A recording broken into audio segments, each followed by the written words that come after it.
What's going on, guys? Welcome back to another video. My voice sounds weird. Well, it's okay. So we just did this huge event. Over 550 people showed up, which was fantastic. Me and DemonJoe. If you don't know who DemonJoe is, his link to his Twitch and YouTube will be in the description below. So you guys can check out that as well. A bunch of people came out. We had a great discussion. We kept it on point, on task for the majority of it, but not the whole thing. That's why I'm going to add timestamps. They're going to be here now, and they're also going to be in the description, but they are loosely based on what we were talking about. It wasn't really like that. I was going off a rough outline, and we talked about those topics, but we hit on those topics a lot. I know it's a long video. Feel free to skip around to get to what you want to see or what we talk about. And lastly, if you guys like this kind of stuff, we're going to, I think, be doing more of this. So make sure to hit subscribe if you don't want to miss out. This was a huge thing, and a lot of people came together to make it work. I just want to say thank you. Thanks to everybody who watched it. And just thanks. Jail Atlas video coming soon. Is that it? Oh, we also had some technical difficulties occasionally, but I'm going to do my best to edit those out. That's it. Have a good one. Make sure to subscribe. TikTok out. In my very cheap editing software. All right, Joe, if there was one thing in Fortnite Save the World that you could change right now, one thing and one thing only, to bring people back to the game or to increase the gameplay and the value so much that it just holds our hearts for another year, what is that one thing? You only get one thing. What would you change? I mean, like, it's complicated because there's so many different people that play Save the World. So stuff that I would want, someone that plays every single day, would be completely different than what someone else would want. And I've had plenty of conversations about this, you know, here on Twitch with the community and stuff. But stuff like me, I mean, I've been playing games like Destiny, but before I played Save the World, I was a very avid Destiny player, probably got 2,000 to 3,000 hours combined on that game. Okay. And of course, you know, you got a lot of different stuff that made me want to keep playing the game. You had stuff like random rolls on your weapons. You had stuff like strikes, which were basically dungeons with strike-specific loot in them. And of course, you had stuff like raids. I think just for me personally, for me to keep playing the game, I mean, I'm going to keep playing it regardless. I love the community, and I want to see where the game can go. The reason I continue playing Save the World is because I think it has that potential. But stuff that the game needs would be, for me personally, would just be more grindable content, stuff that, you know, that you could log on every single day and then play and actually get some sort of good rewards out of. And stuff that I've talked about on my channel, which I know that not everybody is personally behind, but it's something that I like because it takes stuff from Destiny, would be, you know, like with the dungeon system. And let's say that, you know, you could have a very specific group of items that you can earn in those dungeons, and they would be randomly rolled every single time that you got them. Every single thing outside of dungeons, for instance, would be, you know, you could re-roll it, you could perk it up, do whatever you want.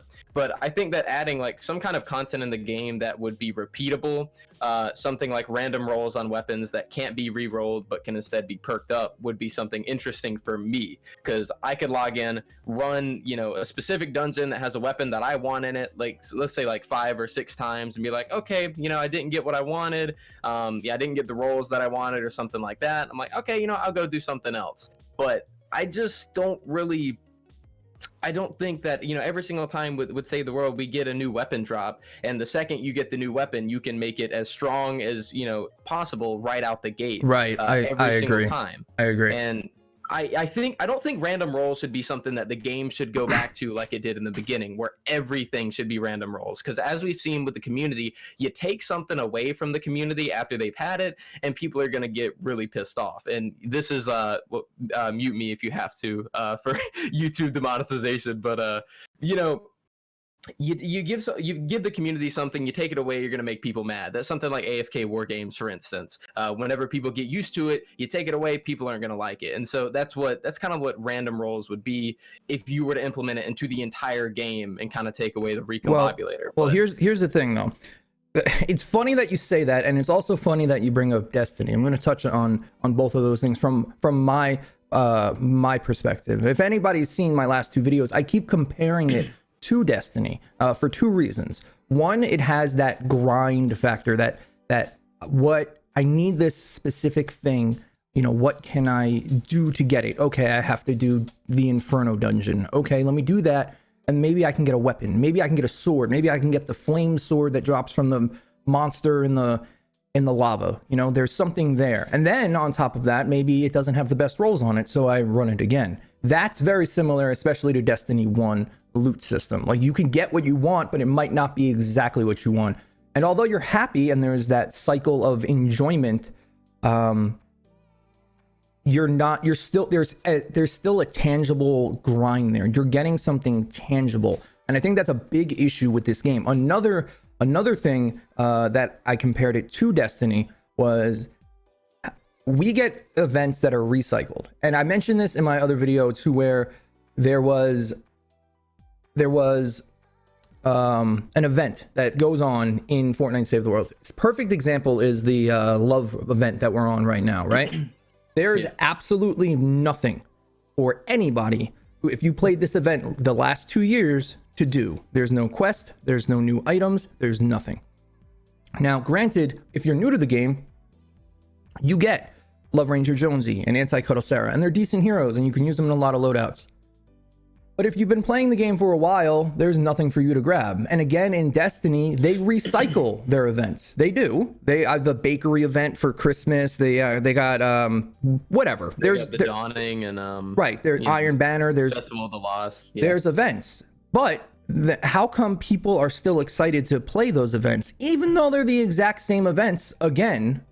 And it's because of the rewards. No matter what those rewards may be, a shader, a sparrow, you know, maybe a new weapon. Every other new event, you'll get like a new weapon or something like that. But it's you're running the exact same content over and over and over again, but yet you're still doing it for that tangible reward. When we get something like a banner, it makes that grind a lot less fun. Like, okay, I have a banner. Fantastic. What am I going to do with the banner? How does that help me? How does that help me in any friggin' way possible? It doesn't. It's almost comes down to like a flex thing. And that is, and it's one of the hardest things in games to balance with that keep old player, but make new player happy balance. It's a problem with every single game ever made, and it's always going to be, but it's a big issue in this game. And then I found it kind of funny how you said you wanted to go back to random loot, because that's exactly what the Recombobulator tried to fix. But I agree with you. Getting the most powerful weapons right off the bat for the basically, especially for content creators, the infinite amount of perk up and reperk and stuff that we have, you just make the gun a god roll again. But they purposely implemented that because before that happened, everybody was pissed that you couldn't get anything. However, back then, the monetization system was completely different. You couldn't get another weapon from doing a mission or opening a free llama or whatever. You had to buy a llama, and it was random rolls on top of that. So now that things have changed, I feel like going back to an RNG kind of system wouldn't be as bad. But have you ever played Division? I know of the Division. Like, I mean, I've watched a lot of gameplay on it and a few other content creators. I personally never got into it though, mainly because of Ubisoft's track record with like buggy video games and stuff. Although the Division 2 actually turned into a really good game, I will admit. They had something specifically in Division 1. It was basically the Recombobulator, and what it was, let's bring it into Fortnite Save the World. You have 5 rolls on your weapons, right? Let's say 3 of them are plus crit damage, 1 of them is magazine size, and 1 stability. You can change up to 2 rolls for that. And each time you change that roll, you use a currency. So I can change that stability for a fire rate if I wanted to, but it costs me 1,000 gold. If I don't like the roll that I get and it's not fire rate, I can roll it again, but it costs me 2,000 gold. And it just keeps going and going and going and going. That incentivizes 2 things. 1, you're still on the quest for the perfect just drop. Like, you want it dropped from, you know, perfectly from the rip. You still have that, because there is no such thing as like a perfect roll. And it also incentivizes unique build styles and you actually having to play the game to level up something. I mean, yeah, I mean, I like, Here's the thing with Save the World specifically is that I don't, like I said, I don't think that the entirety of the game should go to random rolls, because, you know, and we just had talked about Destiny, and I have a feeling there's gonna be a lot of Destiny references here, but it's basically like your flagship PvE looter shooter nowadays. Right. Destiny, a lot of people forget that Save the World definitely isn't the only game that suffers from issues like these, like you had just mentioned. And according to a few of the friends that I have in the Destiny community that are, you know, very much in-game players, Destiny in its current state is actually in a pretty garbage state for a lot of, you know, in-game players and people that have been playing for a while. And so, you know, it's a little bit unrealistic to expect that Save the World is going to outdo Destiny 2 whenever it comes to balance between player base, between the casual player base and the in-game player base. But you do have instances in Destiny 2 where whenever they do release content, like you said, with some of the events that they recycle and stuff, there still is an incentive for, you know, in-game players to do, you know, alongside the casual players, even if it, like you said, even if it's something as small as a sparrow or a new ghost or maybe a new weapon here or there, there's still that incentive there. Right. And Save the World seems to suffer a lot from just giving literally zero incentive a lot of the times with in-game players. I mean, Frostnite 2019, if I'm not mistaken, didn't even give a single thing to in-game players, especially if you beat 128. Yeah, I don't even think it gave a banner.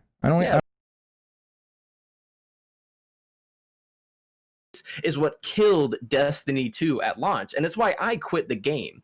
I had been playing Destiny since its alpha for Destiny 1 all the way, you know, through all the DLCs up until Destiny 2 and its first expansion. The lack of in-game content and incentive for players to keep playing the game killed Destiny 2 to the Bacon only got a portion of the regular player base back into the game, to the point where Activision was even saying that they were disappointed in the numbers that Forsaken even brought to the game. So Epic needs to find that balance between in-game and casual players, because as we've seen now, you got content creators and you got, you know, very long time players that are leaving the game because they have no real incentive to stick around.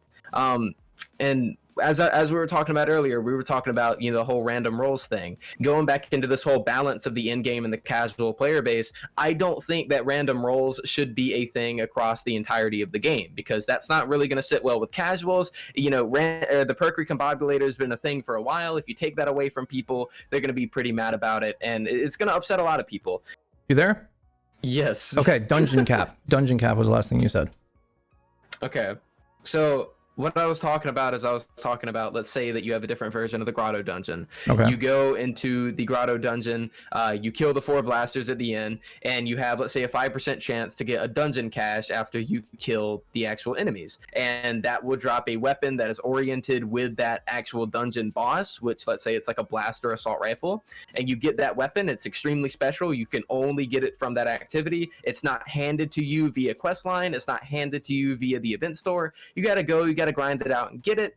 And let's say for the specific line of weapons via this activity, they are random rolls. This specific weapon set, none of the other ones are affected, but this specific one is, in a sense that you can try it out, you can sit there, you can grind it out and see. Because the issue is that once you get that god roll that you're looking for, that crit rating, double crit damage, max size, whatever, you know, you get it nowadays, and it's just like every other weapon. Okay, right. I grab the weapon, I re-roll it, I perk it up. Okay, woohoo. And then that if it doesn't do better than the weapon that came before it, then it's useless. It's literally garbage. It's instant garbage, like instant. Like, there's no reason to use one of the new bows because the old Betsy, the Yuman, all of those weapons outclass them. And then, of course, you get into the argument again, well, if those people don't have that. And that brings us right back to the other argument. If you're new, then fantastic. If not, then it's literally a worse version of a weapon you already have. And in that sense, why would you use it? So if I'm understanding correctly, we can use MSK for an example. If those weapons came with random rolls to incentivize you to do MSK every week, because I don't even do it anymore. Like, I don't even do it for myself anymore. I don't run it at all. There's no incentive. That entire event that the developers worked on, and then they did, and you know, all of that, and no one's running it anymore. I mean, I have the occasional ask, you know, can you help? But that's it. I mean, like before the MSK came out, I actually had a whole video about how I would like it to go, and I personally asked for random rolls for the Mythic Storm King, because you know you're gonna have content like that, and I know not everybody's gonna agree with me, and that's fine. But for me personally, right, my own point of view as somebody who plays the game a lot, you have this Mythic Storm King thing, and you know, obviously, me and you combined probably ran it over a few hundred times. I even pickaxed the Mythic Storm King a few weeks ago. It's really not hard at all, especially for in-game players specifically. There's just no reason for you to run it after you get all the weapons, especially after you get them all in the collection book. And it goes back to the fact that once you get the weapon, it's instantly, you know, absolutely amazing. You can just re-roll it exactly what you want the very second you get it, and you know, you do that with all the weapons. Then what's the incentive? I mean, at the very least for in-game players, you would log on every week and the activity would still be pretty easy overall, but at least you would have a reason to run it. And that's something that Save the World really lacks. And because of a lot of people in the player base being on the more casual side, and I'm not pushing blame here, by the way, it's just Epic Games needs to focus on what they need to focus on. But because the player base itself is a little bit more casual than others, Epic Games can't really afford to put in more grindable content because they're going to be met with a pushback. But if you don't put the, you know, grindable content in the game to begin with, then you're going to lose your older player base that has been there since the beginning. I mean, it's just history repeating itself. It happened with Destiny, and it ruined the entire launch of Destiny 2 because they appealed to casual players too much. Save the World's got to find that balance somewhere, and currently it's 100% on the casual player base for the most part. The Mythic Storm King was a little bit more towards in-game players, even though it didn't have random rolls, and I appreciate that. But then you have stuff like Fortnite 2019 that just has absolutely zero, and that's not an exaggeration, literally zero incentive for anyone to even think about running. Let's be honest, Fortnite 2019 was it was a failure. It was a complete failure. And the worst part about that being a failure is if you were new to the game, let's say you started playing April of last year, all anybody talked about was wait till they bring Fortnite back. It was so much fun. It was the best event we ever had. New weapons, spectral sword, etc., etc. And then I'm not blaming Epic Games for taking a break. They work hard. They deserve it. But dropping part one of an entire meta shifting thing and then going on break for 3 weeks to a month, what was absurd. I don't understand why that was the decision, especially for once, and I keep saying this, for once, we actually had enough content, including dungeons and MSK. We had a lot, yeah, that could hold you over for that 3-week vacation. Maybe tweet something, follow up something. Hey, things are changing when we get back, so stay warm out there. Something silly like that, something, you know, like they do. There was no reason to basically break the game and cause many people to quit. Allura, David Dean, it goes on and on. And these are the only people that you know about to literally quit the game because the game that they fell in love with is no longer that. And that's fine. Games go through metas, they go through shifts, they go through changes. You could be playing World of Warcraft and 1 month your Warlock's the best character in the game, and the next month he's the worst. Like, that happens, but you have to ride out the waves. But to drop something like that and then just basically disappear was not the call, in my opinion. They barely even had any communication leading up to that. They basically said, hey, there's a thing that's going to happen. It's going to involve traps, and that's all that we really knew. And it just so happens to release at the exact same time that the most hyped up event of Save the World history comes back around. And just in one fell swoop, Epic Games just kind of ruins it for everyone. Well, maybe I shouldn't say everyone, but for, you know, most of the hardcore player base, people that enjoy trapping and stuff. Here's the thing. I ended up playing Fortnite 128, and this was also after the hotfix, and we can definitely talk about that if you want, after they had made it easier. But you know, that hotfix was a whole nother ordeal where I played Fortnite 128 and I myself even built the base and crafted all the traps and laid out the tunnels. Like, I don't normally do that. I enjoy trapping in this game and stuff like that, but I never do it on the scale of Endurance and Fortnite. I normally just stick to normal missions because stuff like Endurance isn't my thing, and Fortnite hadn't been around in a while. But even with me building the base for the first time ever, because I was the farmer last year whenever I got my clear, my first ever time building the Fortnite base for 128 after the hotfix, we got the clear no problem.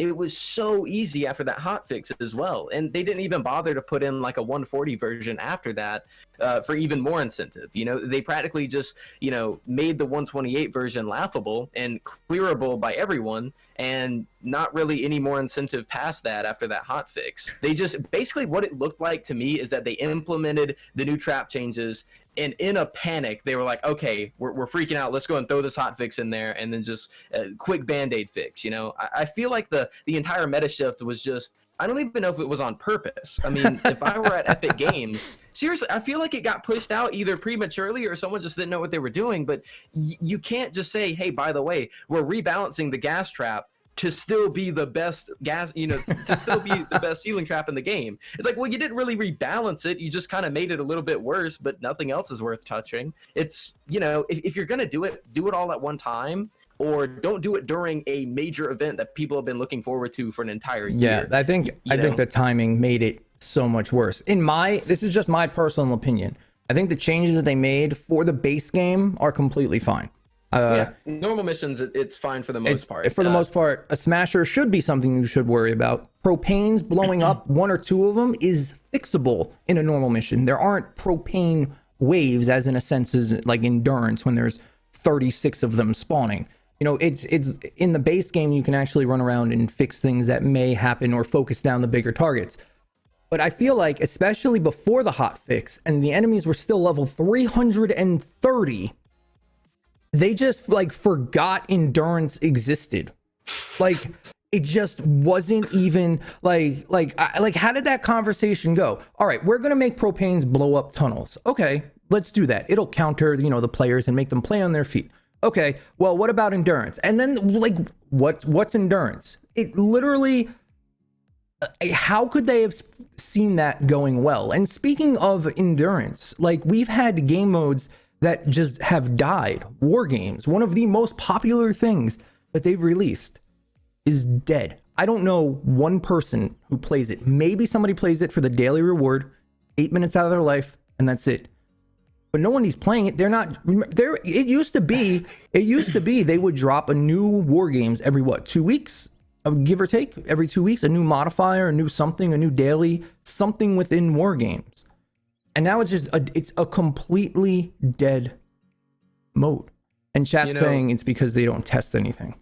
The funny thing with war games is that whenever it first got announced, there's so much potential with war games that I don't even think Epic Games even realizes. War games was touted as a simulation mode where you can go and try out wacky modifiers and, you know, try stuff out. It's not going to use your materials or whatever, or, you know, your base isn't going to get destroyed, whatever, right? But let's take the whole trap rework, for example. I mean, if war games is a simulation, why didn't you just make like a war games mode with these new trap changes in that specific mode and have the community test them out and be like, hey, we like this part about it. Hey, we don't like, you know, the propane's acting really weird. You know, we think this should be changed. The gas trap is still really strong, so maybe change that. I mean, war games to me, when it first got announced, was like, okay, this is going to be like a testing ground. We can throw in some wacky modifiers. We can throw in some different husk changes and trap changes. And if you guys like them, we'll throw them in the real game.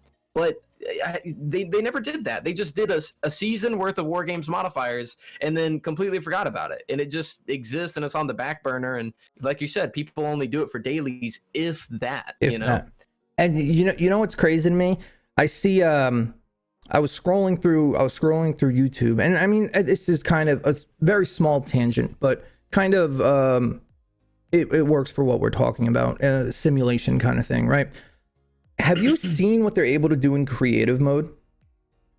Yeah, there's a lot of, I mean, people create entire new game modes in creative. Literal new games within creative. Like stuff that I've never even seen. Stuff that if you asked me, if I didn't know it was Fortnite, I would have a problem guessing it was Fortnite. Like just some of the stuff that I've seen that's possible in creative is just amazing. And there's so much ingenuity and a lot of it's, you know, community made. And that's just off the table for us. Could you imagine if the community could make their own game modes?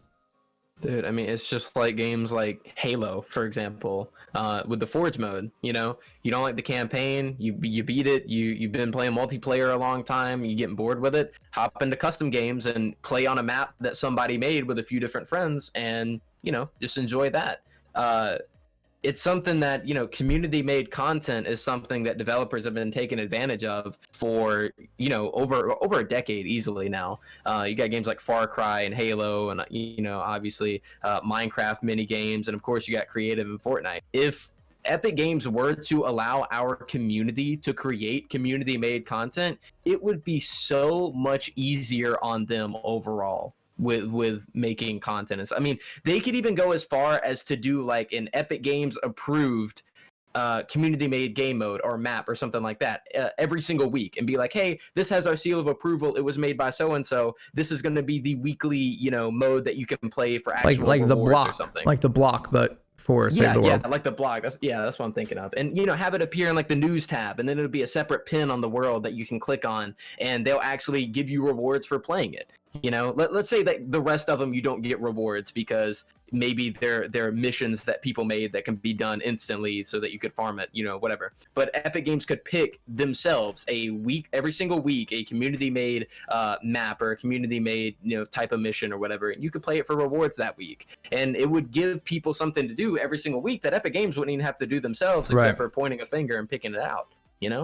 The issue with community updates would run into the same roadblocks with TF2's community updates, I guess. I don't know. All right, so we talked about. I have some notes here. We talked about war games. We talked about the one thing you could pick to change. We talked about the meta changing and smashers and propanes, and how going on vacation was a very bad thing. Event lock stuff. Here's another bullet point that I have that I would love to hear your thought. Actually, you know what? Let's get the elephant out of the room. We're almost an hour into our little 2-hour thing here. The elephant out of the room.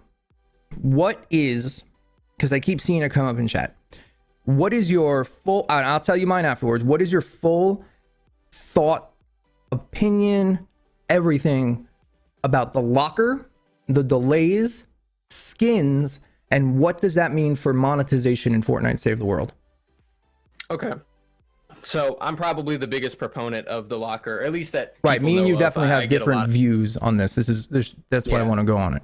Okay, so let me go ahead and say everything I need to say. So number one, the locker isn't content. The locker is something that is going to get implemented into the game. People are going to enjoy for, let's say, the week that it comes out, and then people are going to be asking for more content later on down the line. Now, that doesn't go to say that the locker isn't important, because the locker is a feature that's going to get added to the game that will be relevant from now until the game dies. It will forever be something that is used by players and utilized by players, something that will forever be relevant from now until the end of the game. Unlike something like WARGAMES, unlike something like Endurance, unless they update it, unlike something like Mythic Storm King, it is going to be something that gets added to the game that will always and forever be used on the same level that something like the hero loadout system is used.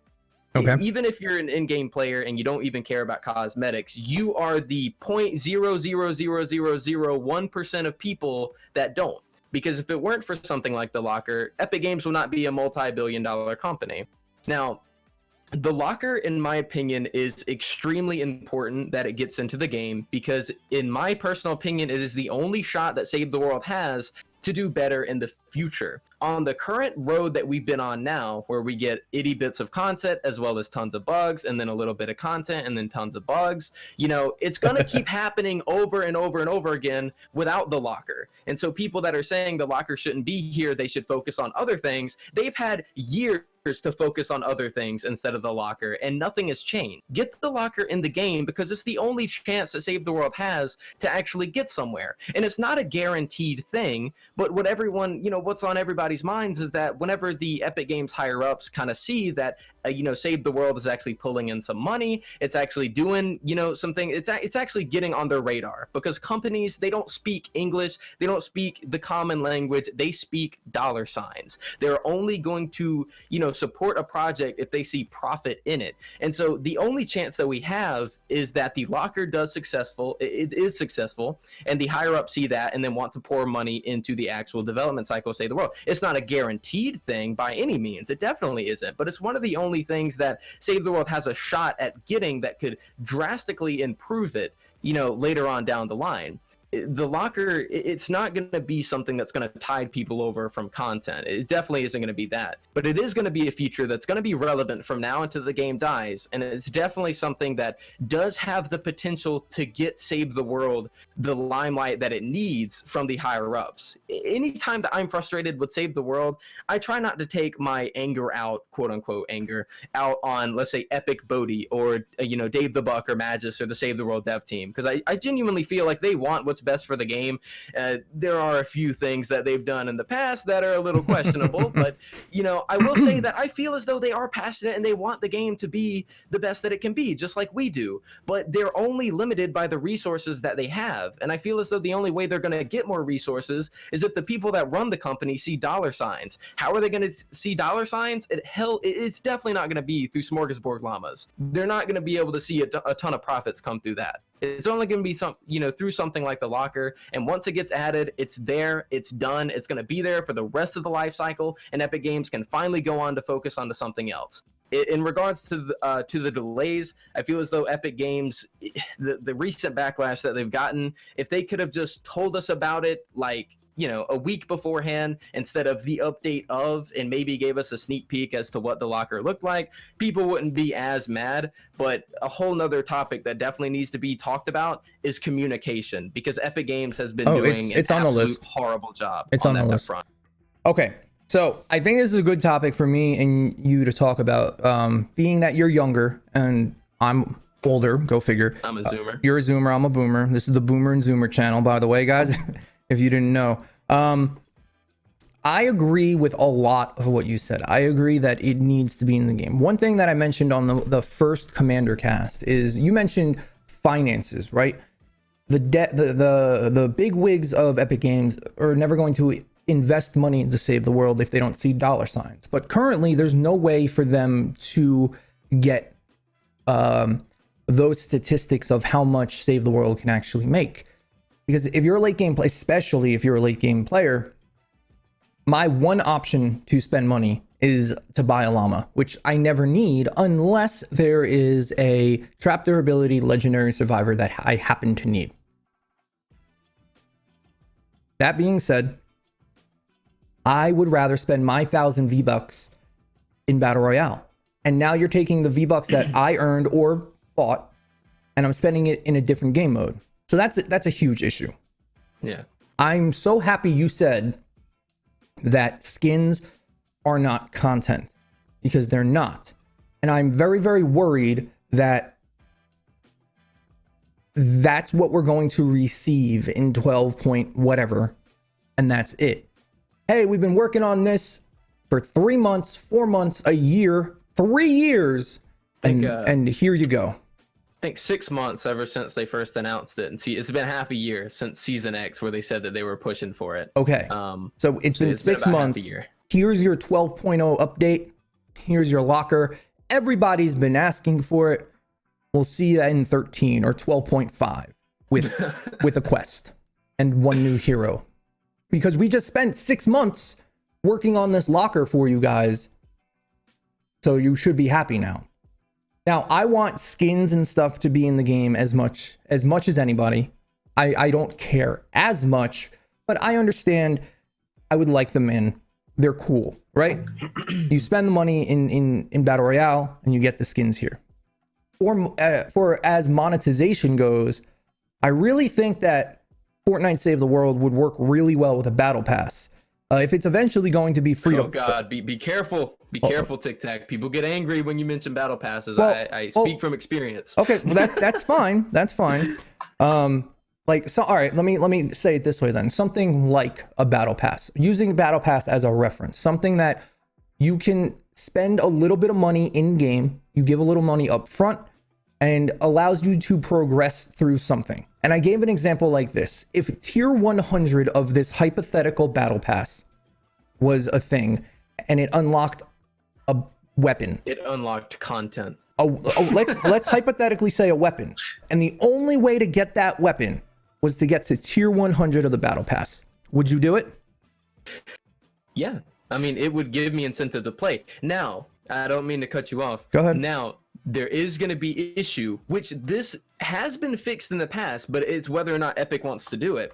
People don't like being forced to play within a certain time period because it puts more pressure on them instead of fun. This is something that's mentioned by casual players that I've seen. Now, this is a totally fine criticism. Now, I've seen games like Halo, the Master Chief Collection that came to PC. I personally have been playing a lot of Halo Reach, a big Halo fan. They have a battle pass system that's in the game that you don't have to pay for. It's actually all free. But if you miss out on the Season 1 battle pass, in the Season 2 and Season 3, let's say you're in Season 4, you can actually load up Halo and then select what battle pass you want to progress and then go from there. Save the World could benefit heavily from this if they put stuff like heroes and weapons in there, because you don't want to be known as somebody that misses out on a hero or a weapon in a battle pass that's never going to come back. I mean, they can't bring it back outside of the battle pass because some people paid for it. Right.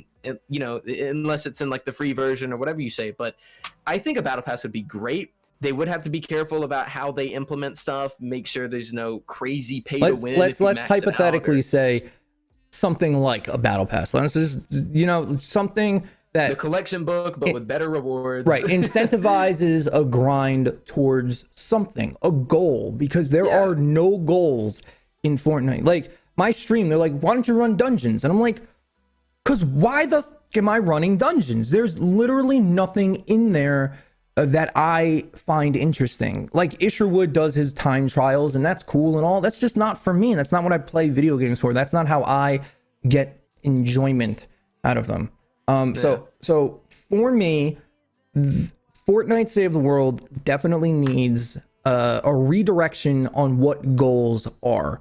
And before we finish up the skins, because I'm sure we could talk about this all day, I have a conspiracy theory that I'd like to run by to the 500 people here and to you, and you can give me your feedback on it. All right. All right. Now I'm going to put a disclaimer that I don't know this. This is just me talking.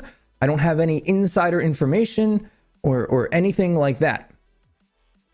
But, and I say it on my stream all the time, and it scares the living hell out of me because I'm really worried what's going to happen. This is what I think might happen, maybe, and I hope to God doesn't, and it is not true. I don't know. We already know that some of the Fortnite skins, Fortnite Battle Royale skins, are not going to be available in Save the World. The football skins we already know. I think the Batman skin, set it on purchase, will not be available in Save the World. I can actually hold up. I can check really quick. I'm actually loaded into BR. I know the football skins aren't usable. The Batman skins have no disclaimer on them, so just the NFL skins. Okay, here's my worry. This is just my worry. All of these events that we've gotten, Marvel, DC, football, soccer, John Wick, all of those events have never ever included Save the World. And I'm worried, and I think it'll be the end all be all for Fortnite. I think the community is would implode if this happens. If there's been no mention of it now, they release the locker, and then all of the favorite crossover skins that have licensing issues are not available for Save the World. I don't know if that's true. I hope to God it's not. Okay, so I've talked about this a lot on my channel. It's actually something that comes up a lot. And so here's my own personal take on it. The NFL skins are the first ever crossover skin that Epic Games has ever, collab with another, entity with or anything like that. At least to my knowledge. Chad, if I'm wrong, you can correct me, but I'm almost positive the NFL skins are the first ever crossover that Epic Games has ever done before. Now, I personally don't think that the rest of these skins are going to be, unusable in Save the World. I do genuinely think that the NFL skins aren't going to be usable in Save the World, and that's it. The reasoning for that is because, like I said, it was the NFL skins. They were like the first cosmetic that you could buy, at least to my knowledge. And I don't think they had Save the World in mind when they did that. So the contract that they wrote up was like, hey, this is something that you can use in Battle Royale. Maybe they altered it later on down the line to include creative, who knows?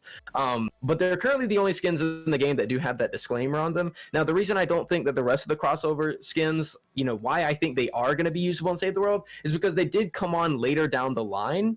And as well as that is that they have harvesting tools, they have banners, and they have emotes and stuff that actually are usable in Save the World right now, which to me would put off the idea of licensing issues. If I can, use a Star Wars harvesting tool, but I can't use the Sith Trooper, that doesn't make sense. Well, if I can use the Batman harvesting tool with the Bat logo on it, but not Batman, then what sense does that make? Somebody brought up the same exact point you did, and then somebody in my stream, I don't know if he's here, if Sentinel's here, he said because the skin is a representation of the license, a pickaxe is not, a dance is not. The skin is a representation of the character, therefore the license. That is a good point, actually. So that is a possibility. That is a really good point. Although I do think that because, just bringing it up, like specifically the Batman harvesting tool, I mean, it does have the Bat logo on it, which is like the face of DC Comics. So if that is usable in Save the World, to me personally, the Bat logo itself is quite literally the logo of DC Comics, and for me personally, and I would just think that it would be insane if you couldn't use Batman, but you could use the Bat harvesting tool. I think if the whole licensing thing was such a huge issue that they would have already, done something about it. Because why in an update would you only focus on the NFL skins, which are, like I said, I believe so, your first ever crossover skins, which would make sense why they have that.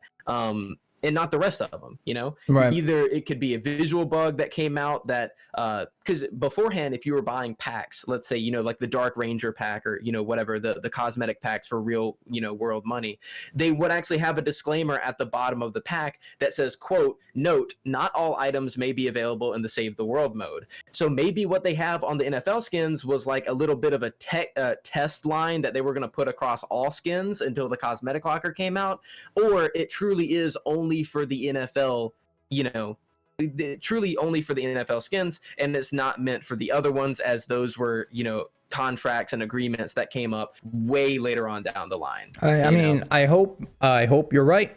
I really do. I hope I'm right too. But what you did say though is a good point. So it honestly could go either way. Right. Like, and I really think if according to Epic, a lot of the community is waiting for this locker to come through.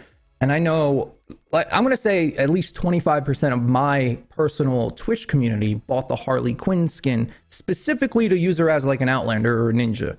And if that can't happen, I know a lot of people are going to be upset. But let's nip skins in the bud. We've been talking about them for 15 minutes already. We got other stuff to talk about. How do you feel, or what can be done? No, actually, I'm going to go back to this question. What do you think can be done? Give me your. Let me try to phrase this the correct way. Give me your ideas of the following sentence. If you were to have more innovative missions, what would they be? Going to an atlas and defending, going to a van and defending, going to a shelter and defending. What is something that we can do? The only other option we have is kill 10 enemies or 500 enemies in 10 minutes. Those are the two variations of things we have, and variation in this game is severely lacking. It's supposed to be a survive the horde kind of game mode, and I never feel like that. What do you think can be done in a situation like that? Okay, so there are a few different things that have actually come up in my own mind, and by the way, this is mostly off the top of my head, so there's probably like some big boy theory crafters in the chat that have like been thinking about this for like 3 eons now.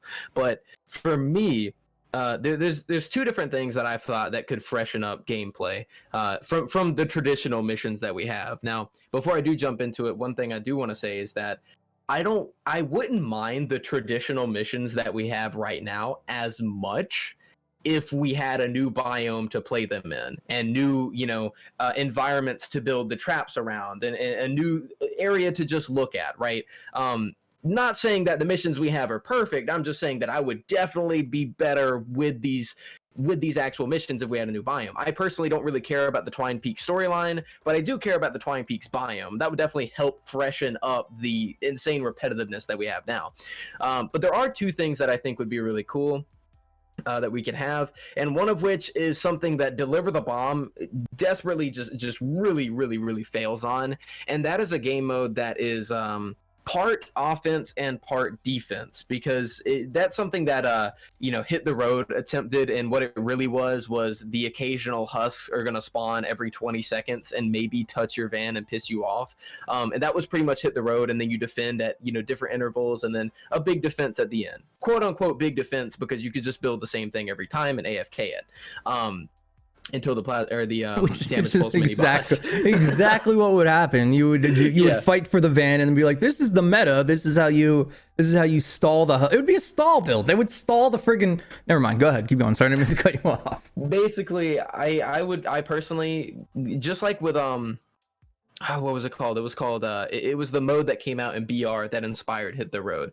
It was chat, you guys can help me with this. It was Horde Rush? Chat. Horde Rush? It was something Horde or Horde. I can't remember the name. You're talking about the one in Battle Royale? There you go. Monkey got me. Horde Rush. Horde Rush. And it was basically an entirely offensive thing where you fought against the fiends or the cube monsters that they have, where the storm would be constantly moving and you would go and you would gun down groups of them. And that's what Hit the Road was inspired by. But the difference is that in Horde Rush, you actually had Horde Rush. Yeah, that's what I'm laughing at. You actually had intense gameplay. In Hit the Road, you were just slowly trudging along, shooting at the every so often group of husks or just dragon slashing them. Yep. And you were just practically asleep the entire time. Something that it really missed out on was big, like you said, like hordes of enemies that you need to gun down or survive against or whatever. I think it'd be really cool if they could mix offense and defensive gameplay in a better way than Hit the Road did, and definitely a better way than Deliver the Bomb does, where you just follow a track where groups of husks again just kind of spawn every now and again and attack you. So I think if they were to maybe put a focus on, instead of Eliminate and Collect being only offense, and instead of Atlases being only defense, combine the both. Make it to where you have to kill so ever many enemies in the beginning of a mission to clear out an area first, and then you build up around that area and then defend it or something. I don't know.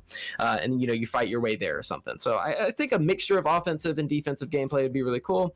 And another idea that I have is, and this was like a total like I don't know, fan service type of thing. I don't think it would actually make it in the game, but I think something like surviving in an area, and this gets inspired by Call of Duty's Nazi Zombies, and like Nocturne Toten and Derice and a lot of the older maps. I think it'd be really cool to be set in a specific area that's either pre-built that you can upgrade over time, the longer that you're surviving there or something like that, but kind of like a pre-built area that you can survive in against waves and waves of hordes, going up until 30 waves or endless or whatever like that. Just like either a pre-built base, or you're in like a bunker that is being attacked and you got to make sure that you upkeep the areas that the husks are coming through, kind of inspired by Nazi Zombies from World at War. That's something that I personally would think would be a pretty fun like LTM, kind of like something that you would see in a new season or something. I think I never thought of that, and thinking of it now, right? I mean, I'm not one to play Call of Duty, but I have played the occasional zombie game, and I know exactly what you're trying to say, as in like a bunker.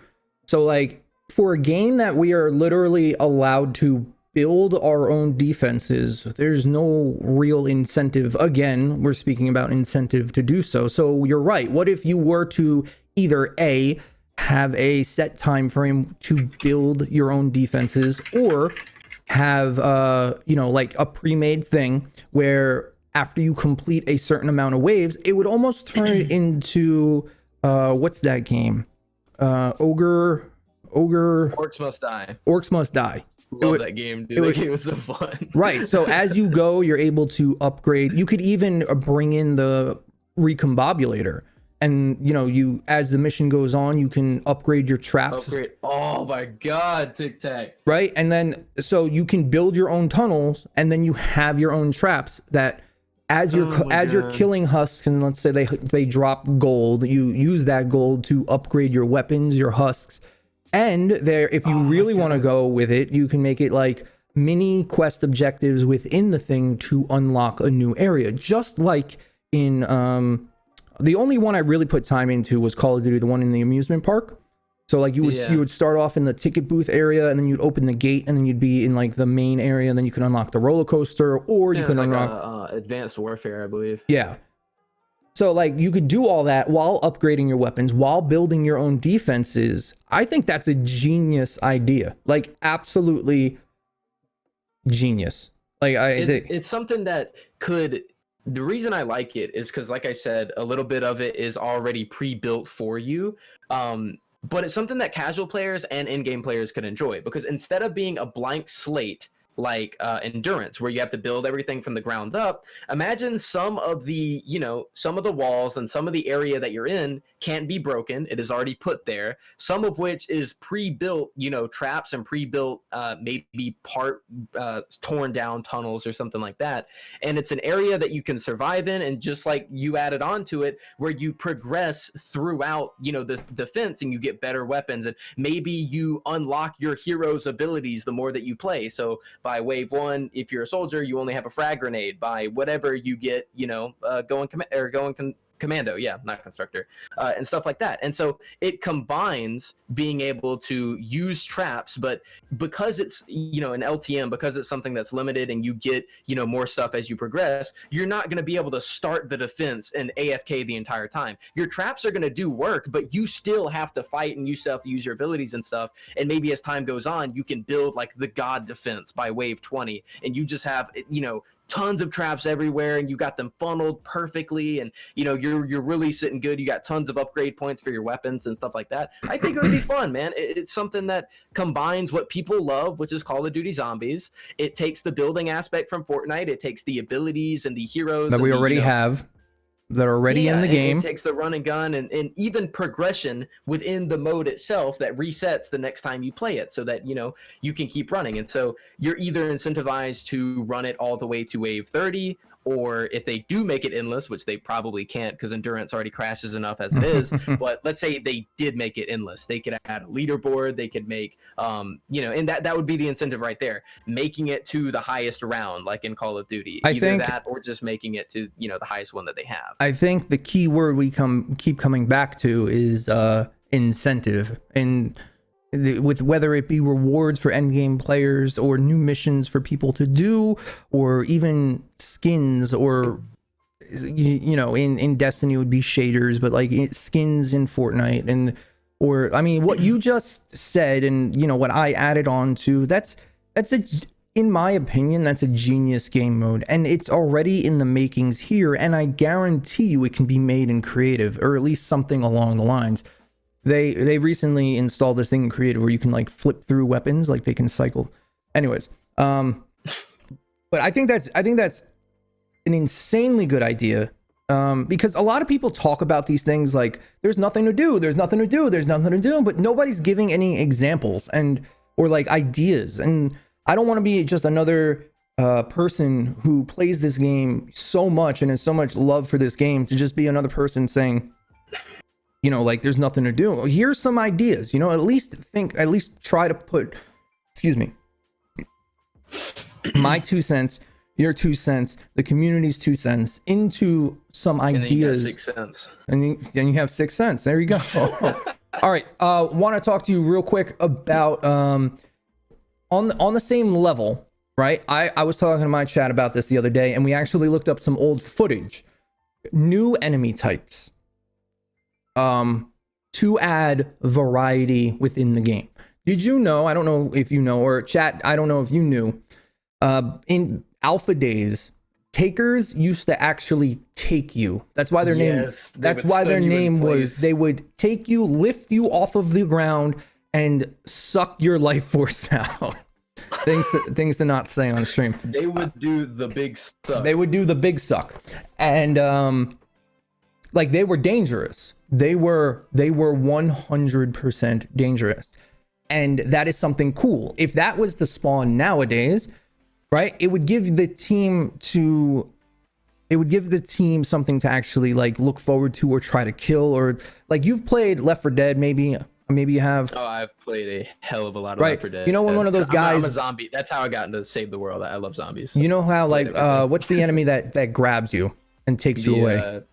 Well, okay, there's a few. So you got a jockey that can jump on your head and cause you to go certain areas that you might not otherwise go, like falling off a cliff. You got the smokers that can grab you with a tentacle and pull you towards them. And then you have chargers that will pick you up and then slam you against the wall, and hunters which will jump on you and ping you to the ground. So there's a lot of different kinds that can do that. Right. And in different ways. And when you play that game and you see one of those special enemies, the entire team stops what they're doing and focuses them down. The witch, like everybody gets quiet. Right, exactly. And I touched on this in, I think, a stream or a video. Magist once said that smashers are meant to be team objectives. And when you spawn 30 of them, that's not possible. It doesn't exist as an objective of any sort. Level 243 smashers with, I don't know, 6 million health, probably more than that, probably like 30 million health each. There's no point in killing them. And I feel like all of the heavy air quotes, dangerous enemies that we have feel cheap and make us feel cheated against, especially if you don't have the dance trap or the tar pit. There's nothing you can do to those enemies. They're gonna happen. There's nothing you can do, and lobbers included. Like, especially on some of the terrain, like that one spawn in endurance, you're all the way at the bottom. If you don't have a proper lobber shield, I guess that's counterplay. I guess you're screwed, and there's nothing you can do about it. At that point, they have so much health that you can't one-shot them. You can't pick them off. And then your tunnel's blowing up anyway due to the new propane mechanics. I feel like all of the dangerous mechanics that we have in the game are very cheaply implemented. What do you think? I mean, yeah, I definitely agree, especially in the area of, let's say, like a taker, because we were talking about how it functioned in alpha. Now, I have done a lot of research. I say a lot, but I've done some research on, Save the World and its alpha states and, before release and whatever. And according to the devs, the takers being able to stun you in place and be able to just, give you the big suck, in play testing, to them was really annoying. And something that they said that the players that played it just responded in the fact that they didn't like it, and that it was just overall just something that they didn't really enjoy. And so you would see problems with a taker functioning that way and stuff, like, let's say, I don't know, like eliminate and collect, or let's say, for a better example, or like, before the defense starts and everyone's spread out across the map. So if you do get the big suck, then no one's going to be there to, give him the big shotgun shot to the face or whatever. No one's going to be there to get him off of you. So in some areas, stuff like that would be really cool, because as you said, some of the AI or some of the husks are very unfair in the sense that, you could just be chilling there and a taker could, tickle your back and you instantly die without really much of a chance of anything, especially if it comes up behind you. You got stuff like gunslinger husks that can just, one tap you all the time, especially if they're a fire one. And it just, like you said, it does seem kind of cheap. And adding mechanics like the big suck, like the taker had, would be really cool, but only like a defense phase, because it's not going to be able to instantly kill you, but determining on whether you die or not, it's actually determined by your teammates' ability to be teammates, which is definitely another topic in public missions that we could talk about later. No, it's on the list. I have it. Oh, okay. But I do think, so the way that some that's what the game. Sorry for cutting you off, but just to talk on the taker point, that was the game in alpha when things were a lot more about survival and surviving the night than this run and gun playstyle. We have, I mean, if that taker that we're talking about was the spawn now, we could probably insta kill him with weapons that we have now. you know, in the alpha test that they thought this was unfair in, they were using stop sign axes, and that was the best weapons they had. Like, of course it's going to feel different now. They definitely need to bring some sort of varying enemy types to make the game more interesting. Because or at least invent some ways that need counterplay. And even to give Chetsky a shout out, because he came up with this idea, and after thinking about it, I thought it was pretty cool. Propanes are a big issue, right? What if you were to make propanes, all propane, every single propane that spawns, part of the elemental wave? That way, if you are doing, let's say, a nature wave, and you build out a brick, the propane will do less damage because it's exploding as nature, or something along those lines. There needs to be counterplay for any kind of enemy that we have. And currently, just sticking a bunch of health onto an enemy isn't, you know... It's not fun. It's not, you know, intuitive with like game design. It doesn't really change anything, you know? It just, you know, you just slap a bunch of health points on something, you make it, allow it to insta-kill you, and then you got difficulty from Epic Games, you know? Right. And as you were saying with counterplay, I mean, I agree, and that idea that Chexky has is a really good one. It sounds very similar to what they said in the more recent post, where they said that propanes are going to deal less damage, but like you said, that doesn't even involve counterplay. That's just a nerf. That's just, you know, they're just nerfed just because people are mad about it. And going back to AI and Hus just being unfair, I mean, you could have a trap tunnel and your gas trap just so happens to not crit at a certain time on a propane husk, and he explodes because it doesn't get the crit, you know? And that's an issue in the game's core design. You shouldn't be able to build possibly the greatest tunnel anyone has ever built, and just because one of your traps didn't crit the right way, it's getting, you know, blown up. That's ridiculous. You know, just thinking about it on a surface level, you would think that people would instantly know, okay, this is big bad.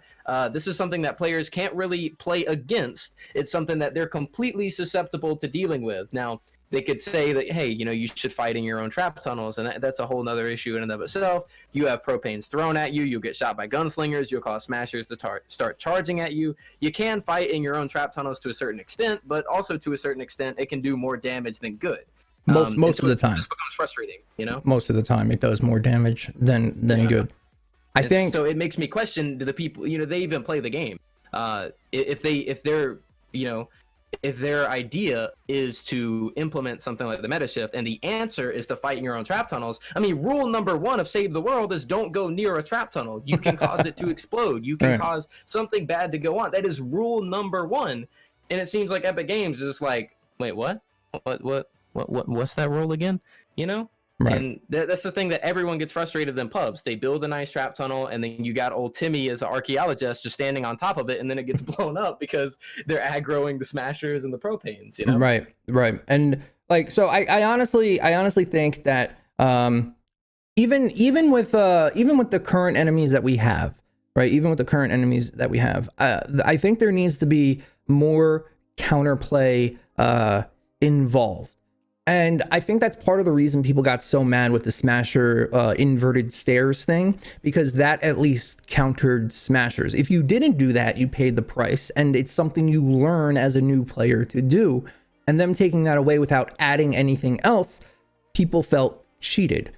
The propane change, there's nothing. If you don't have the dance wall, which they said they're coming back soon, but if you don't have it, and even if you do have it, in endurance anyway, it doesn't trigger anywhere near enough to actually take down all the propanes. It's not foolproof, you know? Right. I mean, it helps, sure, but and then riot huskies are another big one. They counter ninjas super hard, and they're not as big of a deal because they're not as tanky or anything like that. But there's nothing in the game. You're not saying, you're not going to be like, okay, this mission is going to have riot huskies. I'm going to play a constructor with going constructor because that just barrels through them. That's never happened. Nobody's ever had that thought process. There should be specific either waves or counter measurements for everything in the game. Everything in the game should have a counter to each other. Some things should be weak to some things should be strong to some things. And I think personally that we need some new kind of enemy types to make things be more engaging and not as cheap feeling. You know, yeah, I mean, not only could you improve the general flow of the game, but I mean, you'll freshen things up for sure. I mean, what was the last husk that we got? It was either the Riot Shield or it was a different Shielder boy, like the Bubble Shield guy. and it was Riot or the Bubble. last husk that we got. And that was how long ago?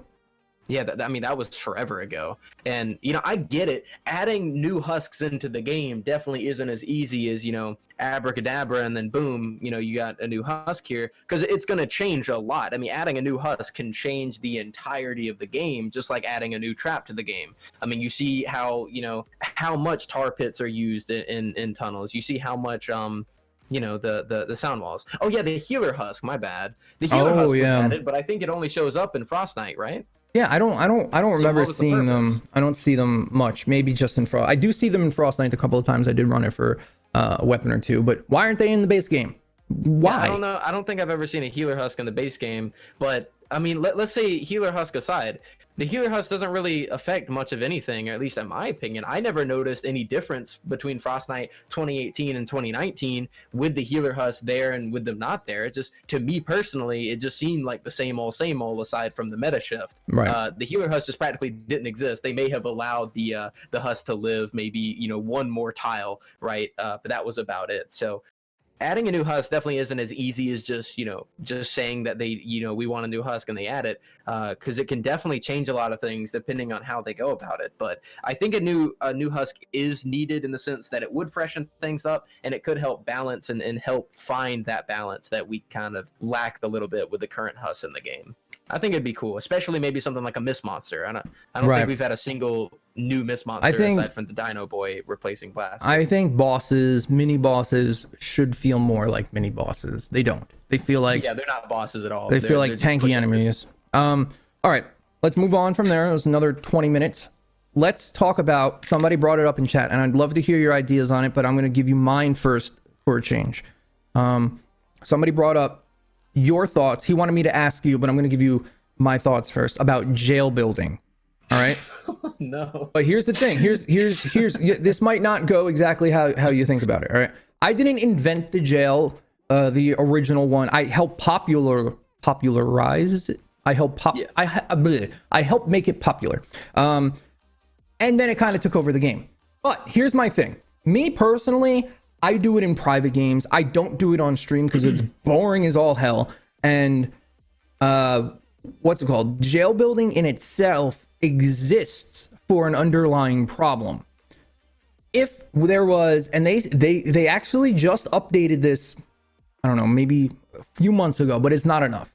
If they incentivized us, again, there's that freaking word, to actually go out and do things, then doing a mission a normal way would actually be worth it.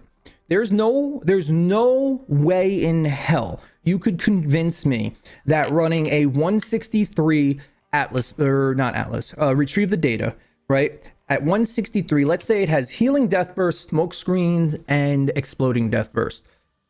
That mission is going to cost you a decent amount of materials to have it trapped well and long enough for you to actually beat the mission. And good luck once the smasher wave starts getting 100% on that mission. It's almost impossible with the current changes. However, you can spend 2 traps instead of the 60 you would have to spend for slightly, I'm talking like 25 less reperk, perk up, whatever it might be. They need to fix it. They need to figure out a system where if you actually play the mission, you should get more rewards. Period. What are your thoughts? Okay. So, I feel like I've been training my entire life for this because I've been talking to Moonlight a lot about jailing. So, number one thing that I want to get across is that I think jailing is bad for the game. Now, jailing is done because there are issues in the game that people don't want to deal with. And I understand that. Stuff like leechers, stuff like, you know, people that are AFKing, stuff like a lot of, you know, problems that that might arise in public missions. I personally think that building a certain defense, no matter what the map, no matter what the spawns, no matter what the power level, and it working almost 100% of the time, is just the definition of bad game design and something that shouldn't be in the game.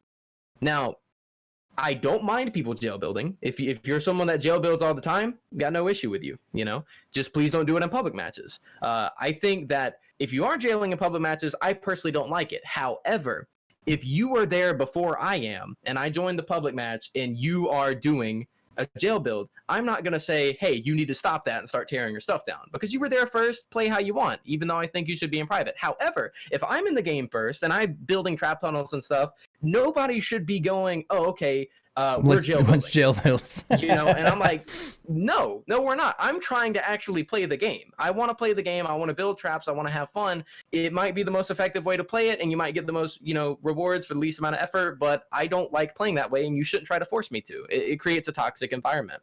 Now, to fix this, right, like I said, I prefer people just jailing in private. If you do it in public and you're the first one there, okay, I'm chill. But if I'm the first one there and I already started building, don't force me to play your play style that involves just going to sleep and playing battle breakers.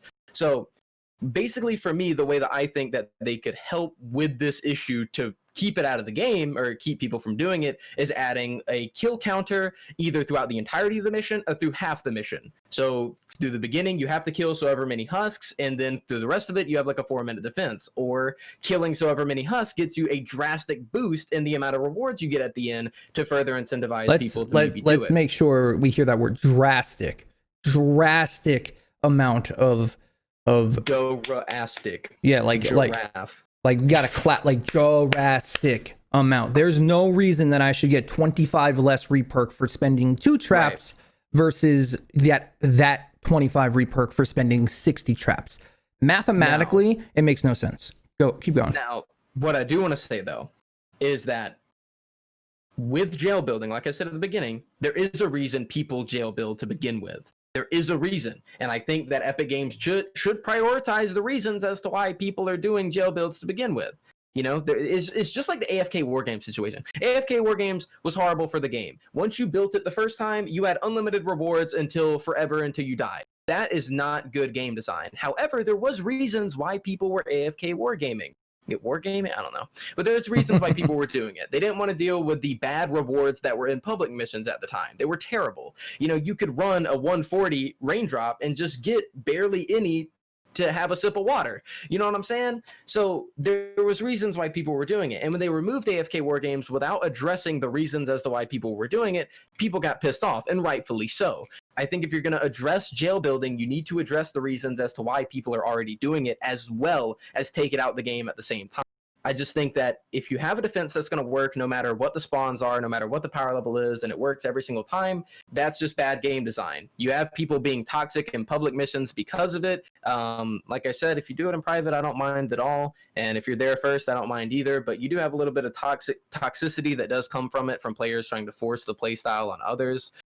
But I do think that adding a kill counter or adding a bonus objective for killing enemies that gives drastic more rewards would definitely help mitigate jail building. You could possibly just keep it in the game, and you could just add what I just said, and so people could still do it if they wanted to, but you're just not going to get really good rewards. So there's multiple ways to go about it, but you need to tackle the reason as to why people are doing it to begin with, as well as addressing the problem itself, which is what they didn't do with Wargames, and it's something they got to learn from. I agree, man. There's definitely things like I said. I mean, I know I helped popularize the jail build, but that's kind of on us as a community and content creators to break the game, I guess you could say. And then they fix it, and then we find a new meta, and that's the cycle of developers versus content creators versus community. It's just what games are about. It's there was in Borderlands 3, there was something you could play with Moze, and she gives you infinite melee damage, and you just go around one-shotting the hardest bosses in the game. They fixed that because somebody broke that, and we don't get the fix. So now we're stuck with, you know, doing something that that is quite frankly boring, and there's got to be like an easy fix to them. And I feel like I don't really want to give too. What am I trying to say here? There's got to be an easy way to fix a jail build. Again, in private, no big deal, but don't force other players into your play style. If you're there first, sure, just like Joe said. But I just wanted to talk about it for just a little bit because it's a decisive issue within the community, and we both have different outlooks on the whole event, on the whole thing. One tiny thing I want to mention before we go to the next topic is this is something that Isherwood had mentioned, and it's something I definitely agree with. If Epic Games just address these issues sooner instead of just letting them sit there and pile up and get more popular and popular to where people who don't even watch Twitch and YouTube are learning how to do this kind of stuff, the common player. Because I think people forget there's probably more people that just play the game casually that don't even know who the hell a Demonjoefrance and A1 Get This Money, a Roundedtiktak even is. They're probably like, why are you looking at food on YouTube whenever somebody mentions TikTok? But there are players like that haven't even heard of they don't even know who the hell a Magus is, but they play the game and they know how to jail build because they see other players do it and they learn from that experience, and then they really get on the train of playing that way. But if Epic Games were to squash this stuff right as it was starting to begin and be like, there's a specific build that allows people to win almost 100% of the time, let's address that really quick with maybe a band-aid fix and then a better fix later on, then we wouldn't be having this discussion. Same thing with AFK WARGAMES back when that became a thing, and the same with jail building now. Epic Games is very, very slow to address things. Like, let's say another example, the Mythic Storm King, with people being able to do it at power level 6 and being able to get a mythic weapon at power level 6 because they can just get carried through all their SSDs and then get carried through all the quests or whatever. I mean, it was put on Reddit. Somebody had the mythic assault rifle at like power level 6 because people carried him there just because they wanted to see if it was possible. And that's an issue that's been in the game forever. And if Epic Games would just squash this kind of stuff, they can't do it now because then people are going to be upset. I mean, they can do it, but like I said, people will be way more upset than if they just squashed it to begin with. Because it develops into its own meta. Then you're not. Then just like the inverted stairs, that was a bug technically. Yes. But it was in the game for 3 damn years. So it was practically a feature at that point. They never even touched it. So when they did remove it, people were like, well, what the hell? I thought this was intentional. It's been here for years and it hasn't changed. So that was actually pretty whack of Epic Games. I'm actually glad you mentioned that. Yeah, like see, and then that goes back to the whole, lock to events thing that we already discussed, and that it's just not, anything that's locked to a specific event doesn't help anybody, and it creates that FOMO that game companies thrive off of. Like, oh, I better, like, how many comments do you get on YouTube that is, oh, I can't use this. Every build you have is totally rocking out. Like, and I don't have it because nobody played during that event. Like, I get that all the time. And like, why am I going to if I'm showcasing something on YouTube, why am I going to use something that's inferior when I have something like totally rocking out? Like, and then nobody can get those. And I said, so say you hit 131 today, right? Let's say Totally Rocking Out comes out late September. So that's what, 4 or 5 months away. You're 131, you hit 131 today. You get bored of the game in 3 months and you don't even play the game anymore by the time you can get Totally Rocking Out, because you can't make any of these builds. DemonJoe comes out with a video of ninja stars on a 1 second cooldown. I come out with a video with the dinosaur dude with infinite heavy attacks. And you're looking at all these videos and like all these cool builds you can try, and you can't make any of them because you're missing out on that one perk, and that one perk doesn't come around for 9 more months. You're gonna quit the game. You're gonna get frustrated and you're gonna quit the game rather than sit here and, patiently wait. There's no, and this, I'll bring this right into the next topic. The MSK kinda was it for a very small fraction of the community when it first came out. There's nothing that is I call it a gear check moment. Like, where there's nothing where, like, you can't test your skill in the game versus really anything. MSK was like that at first, but you needed specific things, right? So in World of Warcraft, or at least how they do it in World of Warcraft, is say you get to a raid. You can't beat that raid, and then you go down to lower stuff to get slightly better gear that will let you eke by that raid and get the better stuff. In this sense, when Mythic Storm King first came out, everybody was using 3 weapons: the old Betsy, the bundle bus, and the deatomizer. When it first came out, that's all you could use. If you did not have those 3 weapons, your chances of completing it were slim to none when it first came out. And there was nothing you could do, nothing, to get those weapons. It doesn't matter how long you've been playing, doesn't matter how good you are at the game. If you did not have those 3 weapons, you were screwed. Something interesting that it does have positives and it does have negatives, but me personally, I think that Fortnite could do it in a way where the positives would far outweigh the negatives. Is that, you know, you were just talking about Totally Rockin' Out. And Totally Rockin' Out came out during arguably one of the worst seasons that Save the World's ever seen, which was Season X. Although it had a really fun weapon set, although it had a really good team perk and some pretty fun heroes, the season itself didn't have substantial content. It had hit the road that the devs practically just dropped on Impact because, you know, they never came out with any challenges for it. It just became a meme because of all the voice lines and stuff. Right. Those voice lines, man. Go ahead. The voice line, I mean, they be hitting different though. I mean, I'd be logging in every week. You know, what next few sentences are gonna tide me over for the whole week. But so a lot of people missed out on Totally Rockin' Out because Season X was, of course, Season X. So a lot of people missed out on it. And so we're going to make another Destiny comparison here because it's been like 30 minutes and I can't go 30 minutes without talking about Destiny. But Destiny 2, because I logged into Destiny a few months ago because I was testing my new computer. I was trying to see what kind of frame rate I can get. And Destiny 2 is a beautiful game. So I was like, I wonder how it's going to run on my computer. So I linked my PlayStation account to my computer so I could, log in and still have all my stuff and see what was going on. I got smacked in the face with pages and pages and pages and pages of content and storylines and rewards and all this other stuff. I'm like, holy hell. I'm like, what did I miss out on? There is so much for me to do. So much for me to play and for me to go through and so many rewards for me to earn. I don't even know where to start. And that's the bad part. I don't know where to start, but that's also a good thing.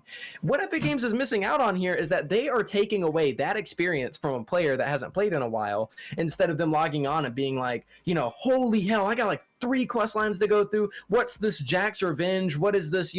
All these other types of things. And, they probably couldn't implement something like Hit the Road into there because that's a limited time mode. But, stuff like the pirate quest line, going to the little pirate island, because those are definitely soloable missions and whatnot. But imagine if they kept that in the game, and players have been asking this for a long time. Instead, you don't get that experience. You don't get, oh my God, there's so many quest lines and so much story and so much for me to do. Instead, you get, all right, I guess I'll wait till July so I can just get it through a llama and, just kind of randomly throw my chance at maybe getting what I want. And when I do get what I want, then it's not special. I didn't go through a quest line and a storyline that I was invested in or maybe liked it, Right. Because, getting the Jack's Revenge by following the pirate storyline and going to the pirate island and all that stuff is really cool. And just whacking a piñata with a stop axe and then getting it off the floor is just like, oh. Instead of being able to be like, whoa, there's so much for me to do and to play through, and I can go through this quest line and, listen to the dialogue, go to the pirate island, get the weapon. Instead, they're just like, oh, pretty llama, let me smash and let me get. And that's all it is. And just like you said with Totally Rockin' Out, that's what it's going to be this year. Right. People who missed out on it are just sitting there marking their calendars if they even make it to July so that they can get it and enjoy, a gameplay altering aspect that they're going to miss out on for half a year now, even longer for other players. It's something that they need. Destiny does it perfectly. It throws everything in your face. Hey, this is what you missed out. This is what you missed out on. This is what you missed out on. Play it, go get the stuff, do the thing. Epic Games is just like, hey, you can play it for now, but if you miss out on it, then bye-bye. You're never going to go back to the pirate island. You're never going to run the quest line again. If you didn't record all the audio, you're going to forget the story or what was said because you can't replay it. They should add it to where you should be able to replay it. They should make it to where you can play through it at any time, especially if you missed out on it. And like you log in, you get a few notifications, the Yar event, you missed the Love Storm event, you missed this, you missed that, go play through it, get the rewards. That would be really nice. And to me, it's a no-brainer, and it's something that any game should have. You shouldn't have all this content that the devs spend so long working on. They make these beautiful. The haunted mansion from the Fortnite or the Fort Nightmares thing was so dope. Cool. Yep. And that was the first time that a fetch quest actually felt good, because you were in the area to which the fetch quest was happening, not just your average mission. It actually felt good to actually listen to the storyline and to actually play through the, you know, the Fort Nightmare stuff. And so it's the same thing with stuff like the Yar, and arguably the Love Storm event and stuff like that, where you have those special missions that you can play that everyone's just going to miss out on and never are going to, you know, experience. And I just think, to be fair, that's stupid. I see you guys in chat. Yeah, I swear that I told you that's what that TBF meant when you asked, and apparently us as content creators say that shit all the time. Yeah, I agree with if anybody's played with if anybody has played Destiny or Destiny 2 to get something in that game, and I think this is like what you were trying to really just like home in on, is you become invested in the weapon or the reward itself. You worked your ass off to get here. Like what do they have in that Destiny 2, the Gambit pistol? What was it called? I don't remember. Destiny weapon? Yeah, the pistol you get from Gambit, it's a revolver. Whatever it is, you have to work your ass off to get it. You got to play like 50 matches. You got to win like 30 of them. You got to, you know, jump 6 times in a circle and dance, and like you got to do all this crazy stuff. And then once you finally get it, you feel that sense of achievement. Sorry, I just bumped my mic. Same thing within Destiny 2, the place where you have to go kill the 3 shadow guys for the sniper rifle. Same thing. That's it. You're invested. You go into this entire storyline about, you know, this was the weapon. It was a piece of the bad guy from Destiny 1, and it fell off, and now we're retrieving it, and we have to kill these 3 shadow clones to get it, and you have to do it 3 times, and you know, it's the really powerful weapon, and you're invested within the weapon itself. Forget the game. You're invested in the reward, and that is and for them to do it how they do it right now, where they release some of the best stuff just in the store to buy instantaneously, makes no goddamn sense. I can't stand the event store stuff. I mean, like, it's good to a certain extent. I think that there should be the occasional weapon or the occasional hero that you can buy from a store, although I don't think the weekly rotation is the most fair way of doing it. I think the event store, by far a better way. But yeah, I mean, going to the event store, buying the Heartbreaker. I just did a review on the weapon because honestly, I've never used it until like 2 days ago. You know, that Valentine's crossbow. So let's use that as an example. Going to the event store and then buying the Heartbreaker and then instantly maxing it out with the best possible perks on it, you know, and then going and playing with it. Okay, that's my whole storyline behind the Heartbreaker. But what if I logged in to the game, there was a specific like new Valentine's area for me to explore with, of course, fetch quests that are there, but it's set in that area, and so I'm invested in the story. I'm listening to what they're saying. I'm exploring this new area, and at the end, the Heartbreaker bow happens to be the weapon of a certain character in the story, and I'm like, yo, I just got so and so's weapon by going on this epic. Is much better than just logging in and just purchasing something with my 50,000 plus gold that, you know, that I just have. It's definitely a lot better, and it's something that Epic Games doesn't really prioritize too much. You know, you do need to find that area where you're not just throwing it in a fetch quest to throw it in a fetch quest, because, you know, if you're putting items in a quest line to the point where, you know, you just go to an Atlas 1 mission in Stonewood and just, you know, put down your base as Thora and just do the objective and then, you know, get it that way, then that's not interesting. But if you have something like Crackshot's Neighborhood or the Haunted Mansion to explore while doing these quests, then it's definitely a lot better. You know, it's definitely way better. Speaking of fetch quests, right? Throughout the 3 years almost 3 years, this game has been out. That is, I would say, 95% of the quests that we get. And in reality, almost every single game always boils down to some sort of fetch quest.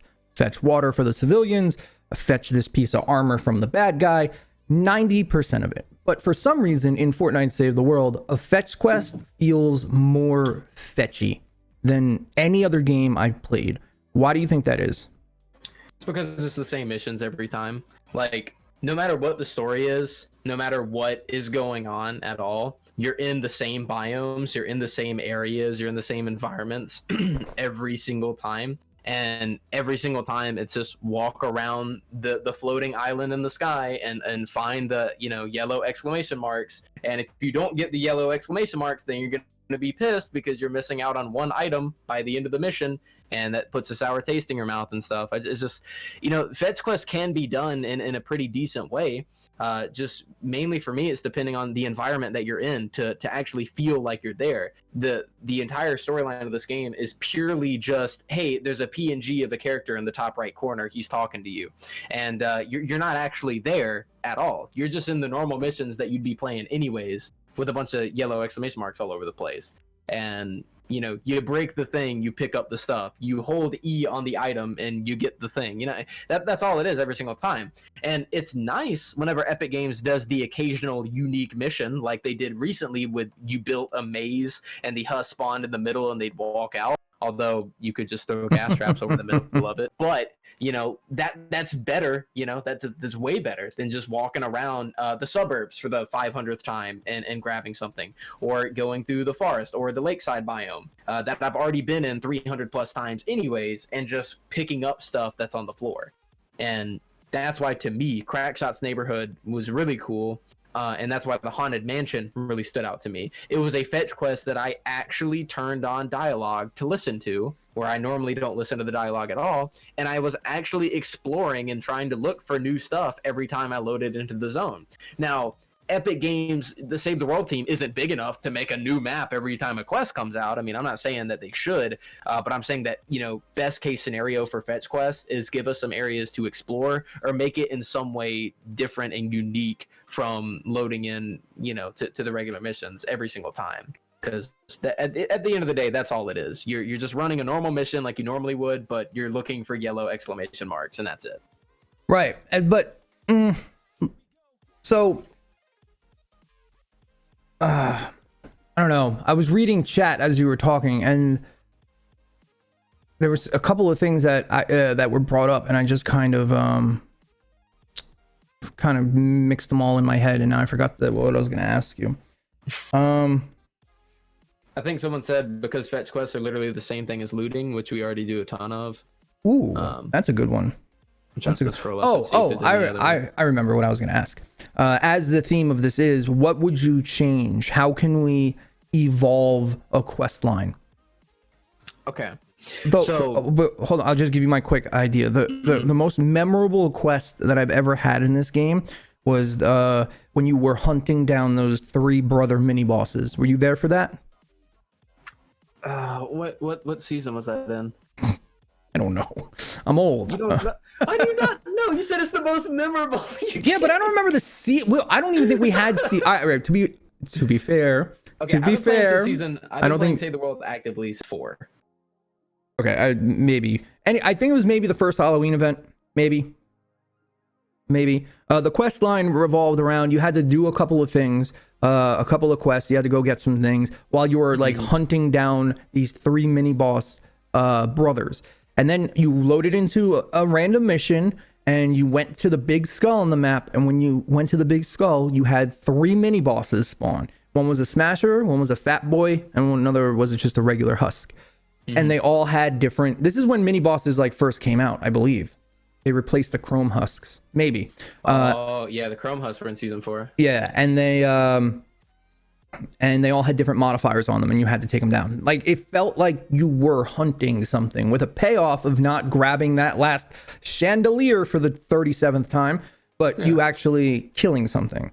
Like, I remember that quest. What do you think they could add into the game that would make it more enjoyable to do these quest lines? Okay, so like you just said, that's definitely something that would make things a little bit more interesting, to where you actually feel like you're actively doing something instead of just being the fetch person at home base. Because as it feels right now, you're just laying around, and then Ray's like, oh yeah, we need light bulbs for a thing, and it's like, oh okay, it's kind of like a zombie apocalypse going on. We really need the light bulbs. Like yeah, just go get light bulbs. It's like, okay, it's like, you go get light bulbs, you come back, and it's like, oh yeah, we need donuts. We really need them donuts. And it's like, oh, so it's like not an interesting boss for me to fight, or like actually save the world. I'm just here to get donuts. It's like, yeah, go get the donuts. It's like, okay. And And so that's basically what it is. What you just said is cool because you actually feel like it's like a power fantasy. You're out there, you're hunting something, you're going to kill an enemy, and it's definitely a lot better than go grabbing a bag of 5-year-old donuts that are rotting on a table because zombie apocalypse. It's definitely a lot better. And like I was talking about earlier, you combine stuff like that with the unique building missions that they have.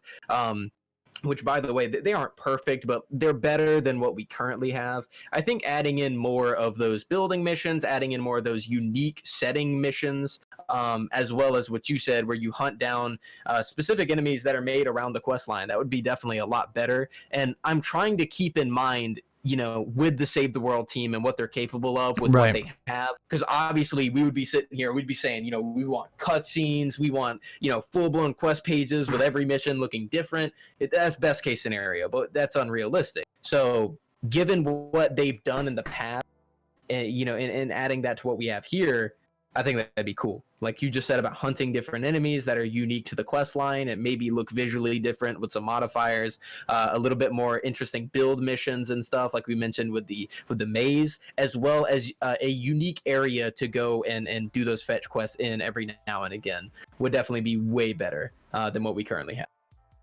Right. Well, I agree. I agree that we definitely need something to, drive us. I don't love the event store. I really don't. I don't love how, things come out. Again, that's very, new player friendly for people who missed out on stuff. You can just stick it in the event store and they can play a couple of missions, get the gold, and then buy it. But I think a lot of people would feel a lot more rewarded if you stuck it at the end of, a quest line. Because if, again, comparing it to Destiny 2, if you ever did a quest for a mythic weapon or any weapon in Destiny 2, it is a very long and extensive process, but it pays off because the weapon's new, unique, does something different, All right, let's move on to the next topic, which is your personal favorite: communication. So I'll let you. Yep. I'll let you. Right. You want me to say one tidbit and then you can go. You can go. Go and say what you got to say, and then I'll add on. All right. I'm just gonna start it off with saying this. Communication in this game is at an all-time low. There's nothing. There's no reason that we have, I think, 3 devoted community managers and receive almost zero information about the game. I don't think that's fair to the community. I also don't think it's fair that indie companies, indie developers that have literally 5 or 6 people working on a game come out with patch notes and roadmaps that have detailed explanations of what they're changing, and then a developer's notation saying, this is why we think this needs to be changed. I don't even know how that's possible with a 7-man team, and we can't pull that off in behind Epic Games, $1 billion studio. It just blows my mind. And then the last thing I'm going to say before I just hand it over to you is, very recently, Magis posted on Reddit, and he got almost 500 comments on a post on Fortnite Reddit. If you've been part of the Fortnite Reddit, 500 comments on a single post is bananas. It's unheard of. And half of them were appreciative of the fact that he posted, and then the other half of them was just railing him and the development team. So, I mean, that classic Reddit. That's part of the reason I'm sure that they don't post much is because of the negative backlash, but there would be less negative backlash if we got constant updates. Go ahead. Okay. So, it's been about 10 minutes since we mentioned Destiny. I think I just mentioned it. What do you mean? Okay, yeah. So, anyways, what I was gonna say is that this is going back on to history and knowing from experience, being a Destiny player. Bungie specifically, back in Destiny 1, they released an expansion called The Taken King. Yes. It was a $40 expansion. It was some of the best content the game has ever seen. It had, in my opinion, the best raid, the best looking gear, the most fun I've ever had in that game, for the most part, whenever it first came out. Now, The Taken King was also known as one of the worst expansions Destiny has ever seen. And the reason for that is because if you were an active player during that time, you would know of the content drought that followed the Taken King, where for, I believe, 6 months straight, there was next to nothing new added to the game, with very little communication on top of said next to nothing. Now, the communication is key here, because Bungo couldn't just pull out, content out of their ass and be like, hey, here's new stuff for you to do. That's just not how game development works. Stuff is going to take time. However, I say this all the time, when there is no content, communication should be at an all-time high. When there's nothing going on, you should be talking to your community all the time. You need to keep them up to let them know what's going on. Oh, losing you, Joe. Joe? Pilot, especially with your player base clamoring for something to do. Now, having communication between you and a game dev is content in and of itself in a certain way, and I'll explain. Playing the game normally with no content is a drag, but playing the game with no content, where you actually have a dev that is keeping you up to date on stuff that's going to be coming out in the future, has you something. You're playing a game with no content, but you have a reason to keep playing. You're like, okay, we got something coming in the future. Is my Wi-Fi going? You keep cutting in and out a little bit. It seems to have fixed itself though. Okay. So what I was saying is that, it's better if we have no content going on right now, but Epic Games is communicating to us because we know that we have stuff coming in the future. We're playing for a certain reason. And, we have certain things that we're looking forward to. Most notably, something like the Mythic Storm King is something like, it's something that even though we didn't have any content at the time, we were still playing around that time because we knew that, hey, maybe I'm reperked or reperk something or perk something up or, get ready for this content because I might need a very specific set of things to do the task. And so even though there wasn't much content going on, we still had a certain reason to actually play the game. Now, the main frustrating thing is that Epic Games' communication is something that is like a light switch. It's on and then it's off. It's on and then it's off, it's on and it's off. They do this all the time. We'll have areas where the communication between Epic Games and the community is just an all-time high, and they're talking like every single day. They're talking about all sorts of stuff. They're responding to bugs, they're responding to posts, and then the very next week we go so long without a single word from anybody, and that's the most frustrating thing. The community will say, hey guys, we want more communication, and then Epic will give us said communication and then go radio silent for like a month. Yep. Barely even responding or even keeping up to date with what the community's doing, and they're back in that rut again, where there was a time period where they were talking to the community a bunch and telling us a lot of things. And then now it's just, where did it go? We've lost a lot of communication. We've lost patch notes. We've just lost general activity going on Reddit up until recently, where I saw Magis respond to like 5 posts in a single day or something. And that's the most frustrating part. If you have a community that's playing a game with no content, you can't go radio silent on them. Even if you don't know for sure what is set in stone, saying something along the lines, hey, we're working on this thing right now and trying to implement this or this, even if it's not set in stone, just letting you guys know what we're up to, instead of being completely radio silent and just talking about it whenever it actually happens. Biggest example of this is the entire community expecting skins in 11.50 and them telling us there's no skins 30 minutes after the update came out. Right. And that is an issue. How could you have not have thought that with the entire community thinking it's coming out in 11.50 due to past comments, to not even mention it until the update's already out? That is ridiculous. I mean, we didn't need the communication at that point because we knew. We already knew at that point. So, why even bother? And that's what's frustrating. Communication is something that is, especially in a smaller community like this, we need it. I don't care that I know that Battle Royale has the same issue with communication, but at the very least, they have weekly new cosmetics that are always coming out. They got new LTMs, they got creative and all this other kind of stuff as actual content to keep playing. But us, we're a smaller community, we're very passionate, we want to see the game succeed, and whenever Epic isn't talking to us, it's 10 times more frustrating because we already don't have something to do. We don't have a creative mode to go play and still have some form of progression on our Save the World accounts. So we're just sitting here just kind of twiddling our thumbs waiting for the next Reddit post that we don't even know when it's coming or what it's going to be about. That's really frustrating. And if communication was something that was prioritized, I guarantee the community wouldn't be so sour all the time. Right. Like, and another thing is like what you said at the start of your video today on the Heartbreaker Bow. You asked your community what they would like to see, because there's nothing that either hasn't been covered by me, you, Sly Gumby, A1, Aiden.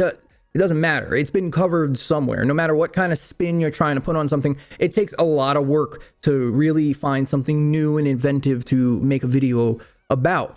But if we had something like, don't worry guys, in 12.0, this is what you have to look forward to, that would allow us as content creators to hype up said whatever it may be. And instead, we're stuck in the dark. We can't even speculate. We can't even be like, oh, this is what I think it is. This is what I think it's going to be. I'm going to use it this way. I bet you it's going to be broken. I bet you we can break it this way. We can't even speculate about things, because all we get are coded mystery words sometimes. Maybe like, don't forget your jacket outside because it's gonna be cold. Like, what the does that mean? Like, what is what does that mean? Like, what am I supposed to go to my community and be like, don't worry guys, in 12.0 it's gonna be cold outside. All right, I'll see you guys on the next one. Like, what am I supposed to do with that? I can't help, because that's what we are, right? As a content creator, as a YouTuber, as a Twitcher, streamer's the word. That's what you are. You're an entertainer. You're a hype man. You help promote their game for them. And in turn, you usually, get a couple of perks here and there.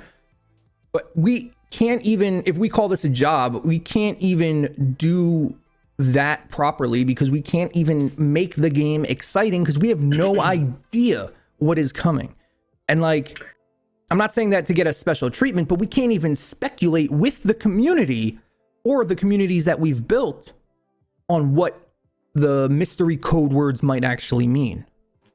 Yeah, and another negative thing that comes about that is because when we do speculate, let's say we take some crazy code words that Epic Games is throwing out at us, and we speculate, oh man, maybe we might be getting this, we might be getting that. And all this maybe in speculation leads up to disappointment when it doesn't happen, because, well, we don't know.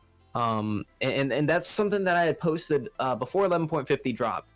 They had posted on the Reddit, they said, hey, new updates coming out tomorrow, and they didn't have any message that went with it. They just said 11.50 is dropping. So, they didn't have a single message that said this either means a good thing or a bad thing. It either means that we're getting no content, so there's no message of it, or it just means nothing. They could have said something along the lines of, expect the new physics engine coming, 11.50 drops whenever, and we'll let you know how it affects the game in the blog post or whatever. But a lot of the speculation that us as content creators do does lead to disappointment later on down the line. There's like a plane flying over my house at the moment. I'm not sure if you can hear that. It's pretty loud. Damn, DemonJoe's YouTube money got himself a private jet. Ooh. Dude, I got the window open. I live in a trailer, dude. Pepe hands. Okay. Man's got a golden toilet. I've seen it. Dude, I got a wooden toilet seat. The thing really do hit different though. Installed that bad boy a few months ago. Anyways, yeah, I mean, us as content creators, like you were saying, it's kind of our job to, we are practically walking free advertisement for Save the World. Let me tell you, my favorite game of all time, which is Minecraft, is a game that, had it not existed, I wouldn't have gotten into Save the World. But I also wouldn't have gotten into Minecraft had it not been for other YouTubers that were covering the game and making videos on it.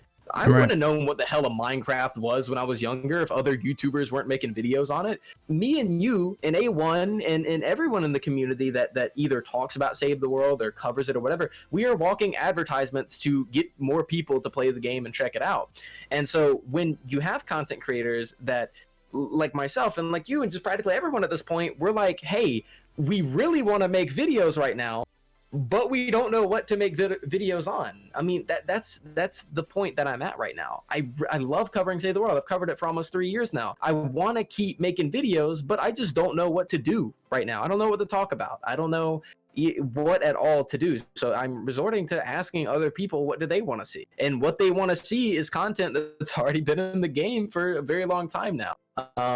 It's just frustrating man. It's just the cryptic communication, the lack of really a whole nother topic that could be an entire video topic is really what Epic's vision is for this game. I mean, we don't know where it's going. Everybody's been speculating about a Twine Peaks biome and storyline for, you know, 3 the entire years. game's life cycle. Yeah. And we don't even know what the hell. I mean, we don't even know if it's being worked on. Let's be honest. We don't don't even know what the biome could even look like. We don't even know what the first line of dialogue is. I'm sure that Epic Games hasn't even written down "the" as the first word that starts off the first dialogue. I don't even, you know, like, we don't know. When that pirate event came out, my stream was speculating. They were like, "Oh, this is what they're gonna do with Twine Peaks. They're gonna make it into like, oh my god, look at these palm trees." It's just never saw it again. Never.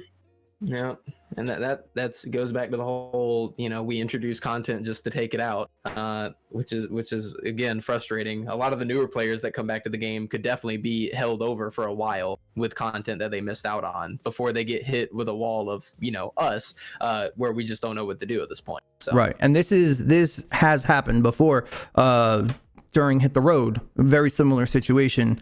There was nothing to cover. I mean, there was the new heroes and stuff, but I don't know. I think personally for me, and this is just me speaking personally, is that I had such a sour taste for Hit the Road that I didn't want to cover anything. I didn't feel like anything was worth covering anyway.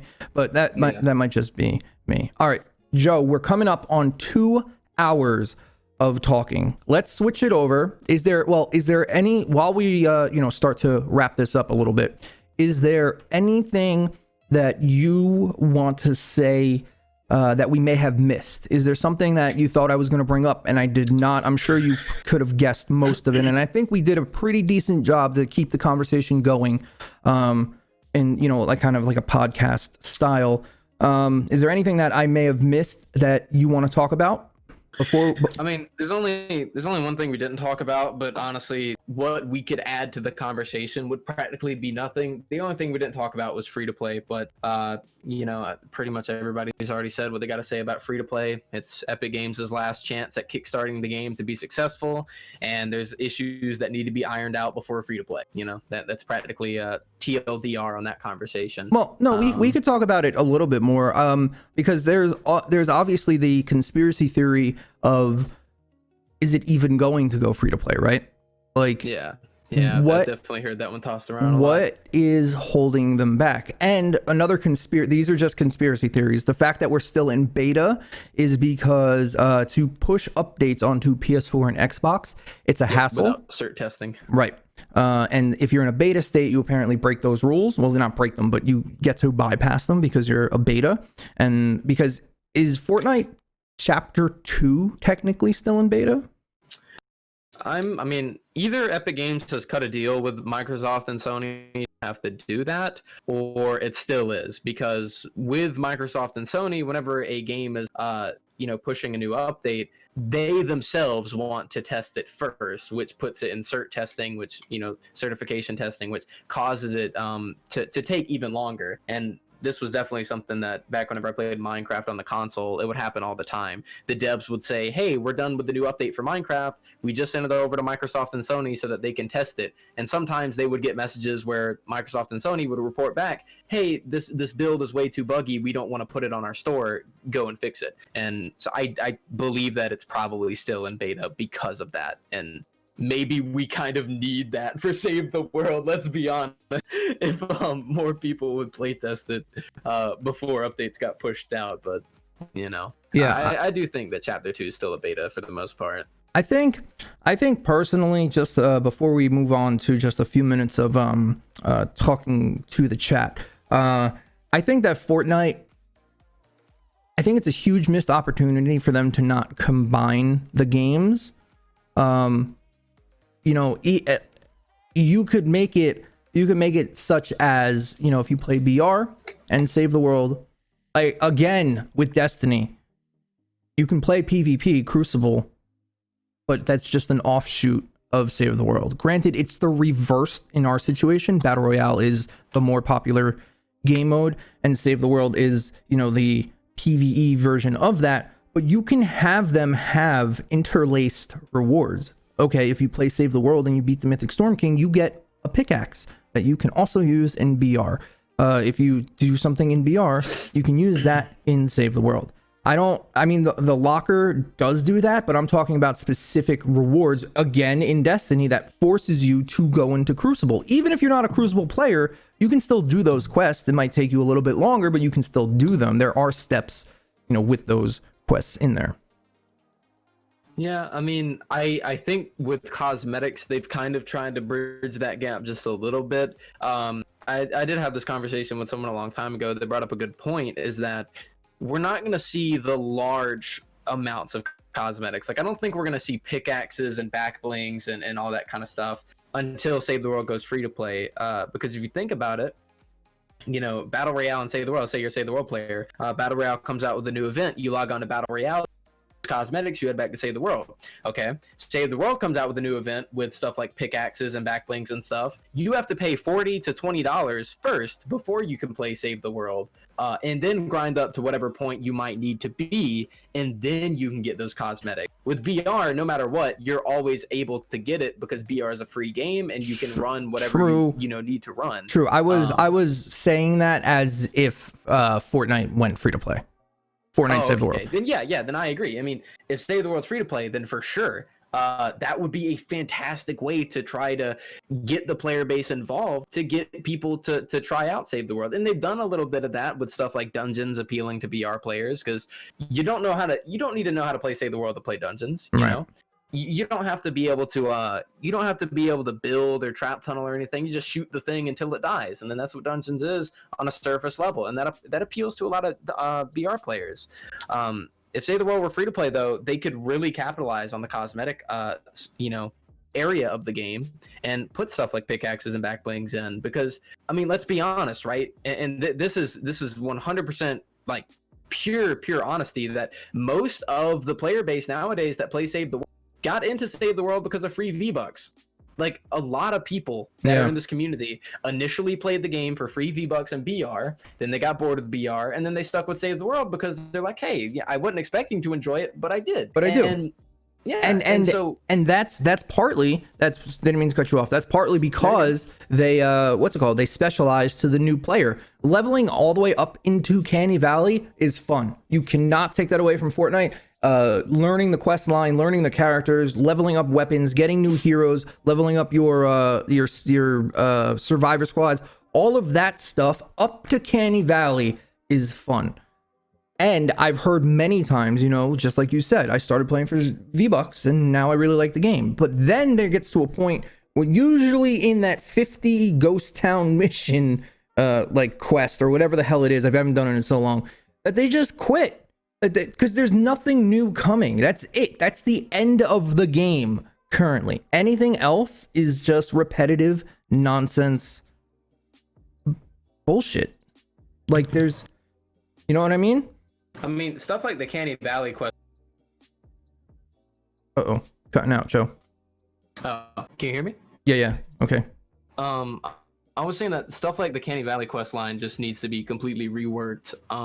They've already done that before with stuff like Stonewood and Plankerton. The Canny Valley quest line just seemed as something like they were trying to push out really quick, and just so that we could fight the Storm King, and that was it. It drastically, like, anyone that plays Save the World, whether it be like an in-game player or just casually, nobody likes Canny Valley. Right. Because all it is the same zone. Like, you thought fetch quests were bad, but imagine fetch quest, but you could only play them in one biome through like pages and pages and pages. Why is that? It's so dumb. It's such like, I don't have another word for it. It's just like, I'm trying to be like, you know, optimistic here, but like, what the hell are they thinking? Like, who, like, up to Canny at a certain point, the game's fun. And then you get to that tedium grind. And guess what? It doesn't get any better. There's nothing on the other side of the rainbow. It's just Twine Peaks, a half-finished biome with no quests. I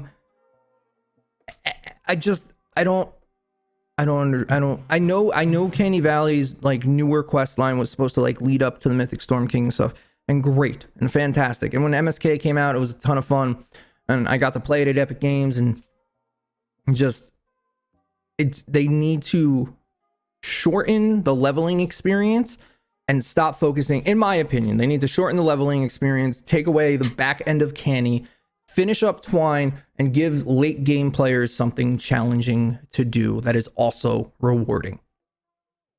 Yeah. I mean, it's basically the same stuff that people have been preaching since day one that we really want in the game. It just goes about, you know, when Epic Games adds it to the game or how they want to do it or if they're going to do it overall. I mean, there's plenty of ways, and this is why we all play Save the World. And I think anyone that is tired of the shenanigans that goes on at Epic can agree with me. People play the game because of what it can be, not because of what it is. If I had to rate Save the World as a video game, you know, me personally, leading up until Canny Valley, I'd give it a pretty solid rating, maybe a 7. I mean, it's a fun game. No game really does, you know, Save the World like Save the World does. It's its own thing. Right. But the in-game and the experience as a player that's been around for a long time, I recommend, like, I would rate this game an easy 4 out of 10 to maybe a 5 out of 10. I can't give it a 5 because I'm just not in the middle. I'm more so aggravated at the state of the game than I am pleased with it. So I would, someone like me who's been playing the game for thousands of hours and still continues playing it, would give it a 4 out of 10. But I keep playing it because I love the community, I love the content creators, and I love the potential that this game has. It does video games like no video game has really done before. And it's its own unique thing that has potential to be something huge. And I'm a really big fan. And that's why I stick around so much, because Epic Games does have something on their hands. They just don't even realize it. Right. And that's what's the most frustrating thing. I agree. Just like I sent you a DM, by the way. That whole zombie game mode. Better be nudes. It is. Okay. Just making sure. That whole zombie thing that you just came up with for the most part. You know, like that whole thing, that whole concept. There's so much here. The foundation for a fantastic game is here. All right. On that note, we're gonna take a 2-minute intermission, guys, and then we're gonna poll some questions from the stream. From the audience, like I'm on a goddamn game show. We'll be back in literally 2 minutes. Just gotta grab a drink, and me and Joe will be right back. Get your questions ready. Less than 2 minutes. All right. So I think like I said, I think the fairest way to do this is me and you. Guys, if you already typed a question, copy and paste it. Is for me and you to just read what's going through here, and then just pick off a couple of key ones that you think we missed or something. Okay. All right. I'm down. Well, I'll let you pick the questions out because I don't want to. Well, no. If you see something that comes up. All right. So Demonjoefrance typed. No. Like maybe at both of us, that would probably help if you do. We're gonna start it right now. So anything after this, we'll do. All right. So Brom says, what do you think? That you can't WarGames banners anymore, and there were season 9 exclusives, and they have never said something about them. I think we touched on WarGames enough. It's a dead game mode at the moment. Do you have anything else to add to WarGames? Well, basically what I was asking is just like, what do you think about the banners being, you're not able to earn them anymore? I think, and that goes back to what we talked about with people missing out and getting the quest lines. I think if you missed out on the WarGames banners, you should be able to get them anytime. Because it's a permanent game mode, so. There is a small, guys, you gotta give us time to respond to the damn question. Hold on. What's it called? There is something there to making things exclusive, but they need to be exclusive for the proper reasons, and they need to be exclusive during very high points in the game where your player base is like a lot higher. Banner. Right. That would be an example of exclusivity. Right. But it's good because it gives you something to grind for. I don't know if you know, I play Smite sometimes, and there's some stuff that happens where they do these 6-month-long quest lines within the game. And at the very end of the quest line, you get a tier 5 skin, which, like, what it does is it transforms as you play. That's what makes it like tier 5. You can only get those if you did the entire quest line leading up to that. And I feel like that's fair exclusivity. Making something not available because you had work that one Wednesday in March isn't fair exclusivity. All right, let's pick another one. So it's not a question, but a comment. Remember when they said that they'd add a new class? What if they added an archer class for the bows? I don't know if I remember them saying. I don't remember about a that new either. class. I might be wrong though. But I think that, I mean, obviously it's not gonna fix the game and make it amazing, but I think new bow heroes would be interesting. I mean, the fact that bows are tied to snipers bothers me. I think agree. there should be a bow weapon type, seeing as we have so many. And there should be bow-oriented heroes. So something that's not going to increase the game's greatness substantially, but I mean it's something that would be nice. Wild Squirrel said, "Do you think the game suffers from too much ambition or lack of direction? Out of those two options, I have to go with lack of direction." Yeah, I don't think it's too much ambition. They could definitely turn this game into something amazing, and that's why we all play. You know, right? It could definitely be something in the end. Yeah, they should make an event items, heroes researchable, or at least make a way to get them if you paid like a pass or something. Well, you know, we were talking about how there's no way to spend money in Save the World. If there was a way to unlock heroes or buy vouchers with money, Save the World would make some money. It wouldn't be a ton, but they would make some money. Milton says, "Why do you continue to play when we don't seem to be doing anything other stuff or to get more stuff?"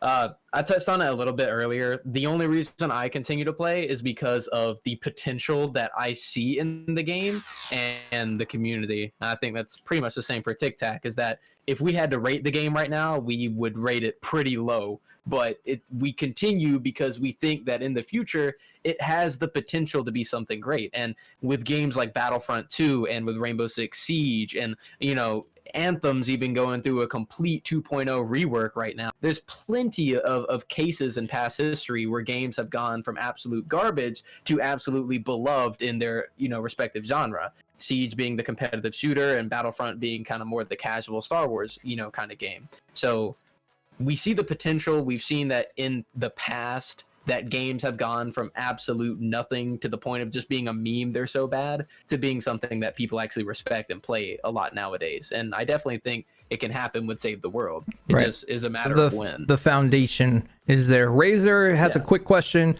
The friends list bug, I hate it, especially as somebody who has 1,500 friends. I absolutely hate it. And Prehistoric Heroes come back mid-summer, late summer, early summer, somewhere around the summer. Hold on. General Husk said,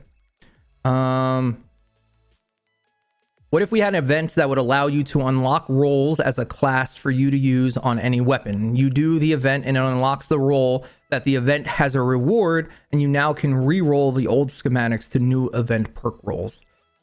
They said they're going to touch on the old schematics, which they desperately need to, because power creeping is what is this. I've never seen it in a game so badly as in this game. Technically, all you could use is the mythic ARs to beat the game. Yeah, but 100%. But that's also an issue because you can also just use a blue hammer crush and beat the game.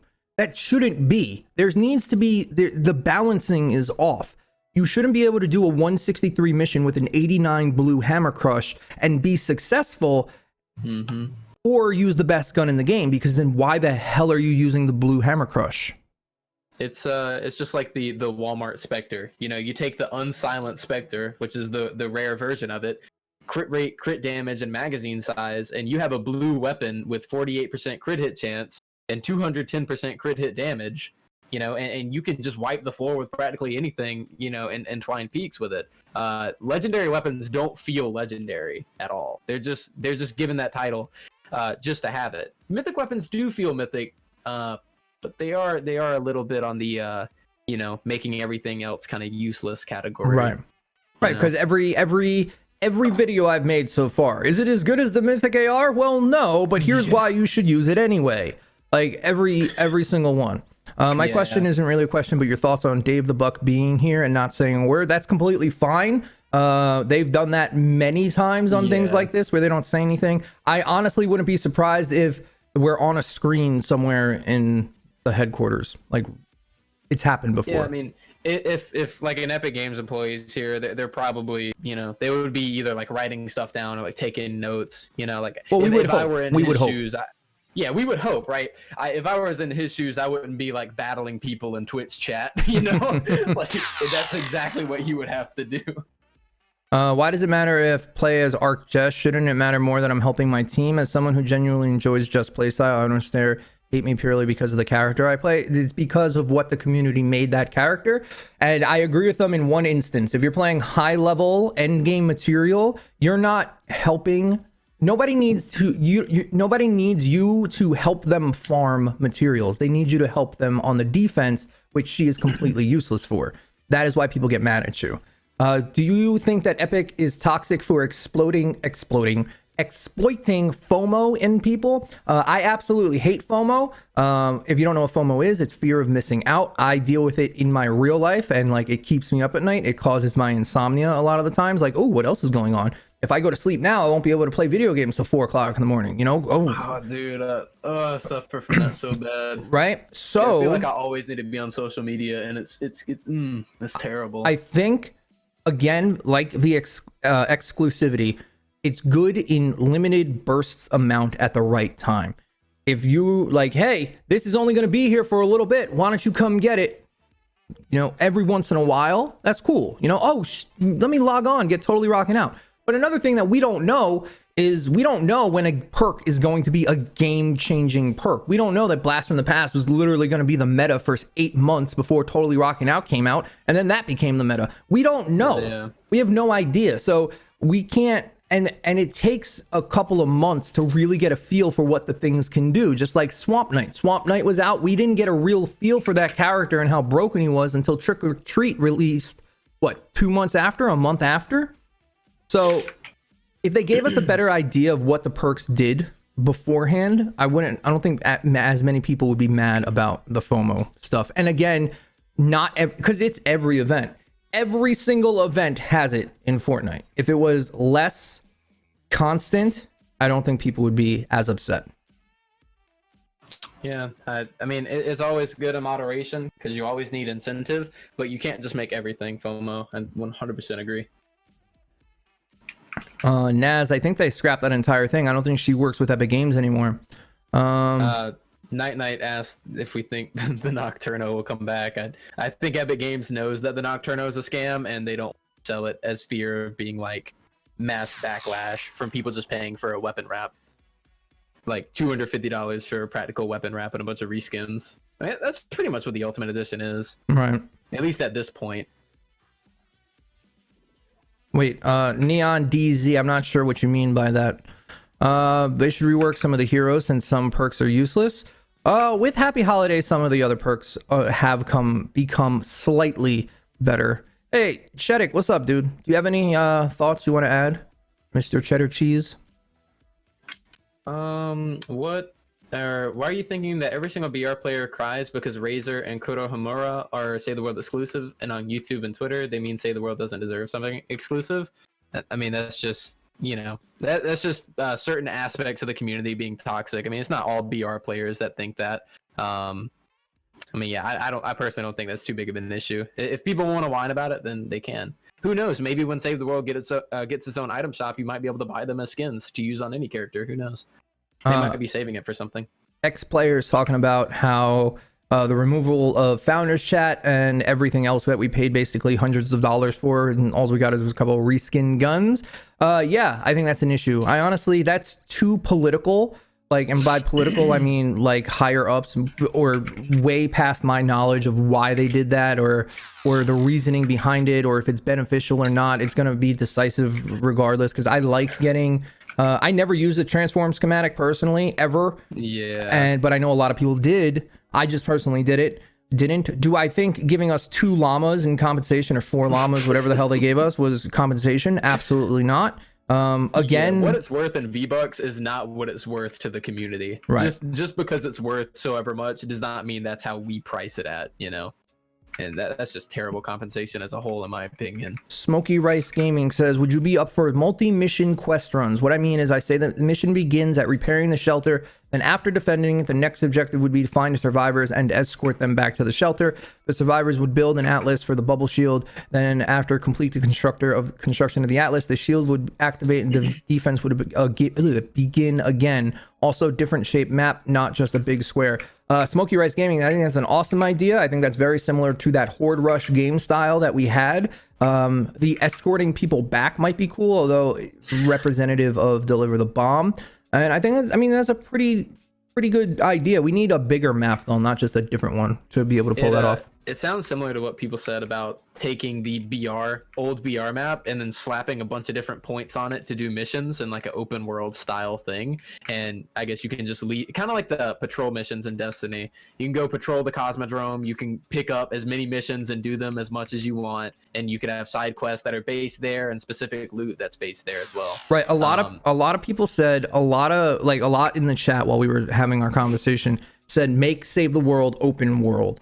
And although I see the appeal in that, we have to be realistic about what they would actually do. That would be more like a Fortnite Save the World 2 kind of thing. You know, they're not going to change the foundations of their game to make it to make it open world 2.5 years into its development cycle. It's just not going to happen.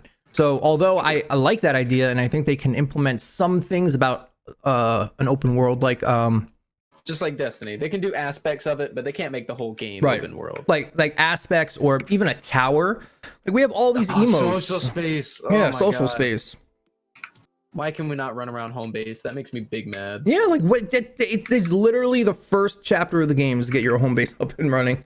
It's so stupid. It's like you could talk with people, you could squad up with people, you could talk to the NPCs and access menus via that. It would be so much more interactive. Like, I like the new UI rework. It does a great job of making you feel like you're at home base. But dude, I mean, if you look at the early stages of the game, home base actually used to be kind of like a big map, and you could see different buildings, and it was like this whole area. Not that you could run around in, but you had an overhead view of it. Right. And it was so cool, and it's a great concept.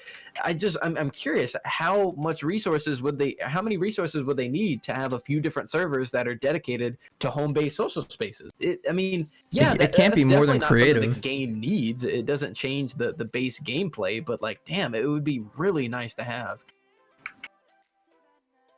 Make my pee-pee get hard, man. Just kidding. Yeah, I wanted it to be awkward for you. What do you think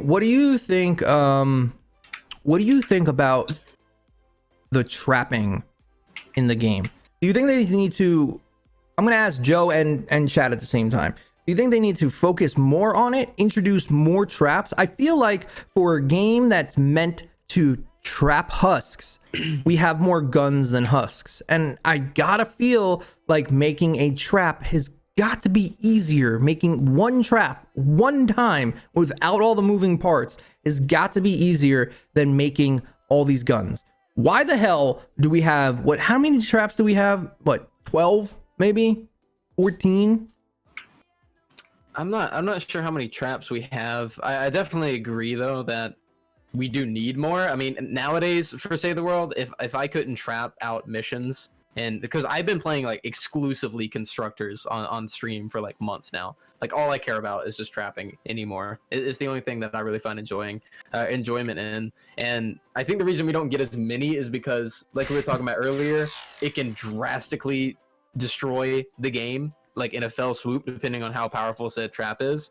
If you look at how much tar traps are utilized in, everyday builds nowadays, just imagine if they were, broken in the sense that they were way stronger than they should be, or did something that was crazy. So they need to be insanely more careful when implementing traps. But I think that they are overall easier to do in concept. They just gotta, I guess they're just scared that they might one day implement a trap that is just so good that for that time period until they can fix it, it's just gonna ruin the meta. I'm gonna revert it back into Smite. They do that on purpose. Like if they have a god that's coming out that everybody knows the name of, let's just hypothetically say Thor, right? Everybody knows who Thor is, right? They'll purposely make him stronger on release and then go back and nerf him later. Yeah, and balance him later. So people, when they're new to the game, or they're trying it because they watched Avengers and now they see Thor's in a video game and you can fly up into the air, they want you to feel powerful. So nice. They want you Actually, no, we're not talking about Smite. They want you to feel powerful though, and then they revert the changes. all that stuff is I'm assuming like numbers tweaking and stuff. And here's another thing on a bit of a tangent here is if Epic Games is a multi-billion-dollar studio, why can't they hire even green, like super green developers just to help them? Like they like aliens. Like I don't understand how an indie company with like 10 to 15 people or even 7 to 10 people can put out like the quality. Have you played The Cycle? I haven't. I've watched gameplay of it though. It Right. looks really nice. That whole game is by a tiny studio, and they what's it called? And they put out full-fledged patch notes and like all of this. You know, and Sheddick, that's good too. A test server would be fantastic. War games, if they added new like you said, traps, let them be usable in war games so that the community can figure out how they work and then add them to the real game. I mean, test servers, war games, something in the game to allow you to test something before it gets put into the actual game.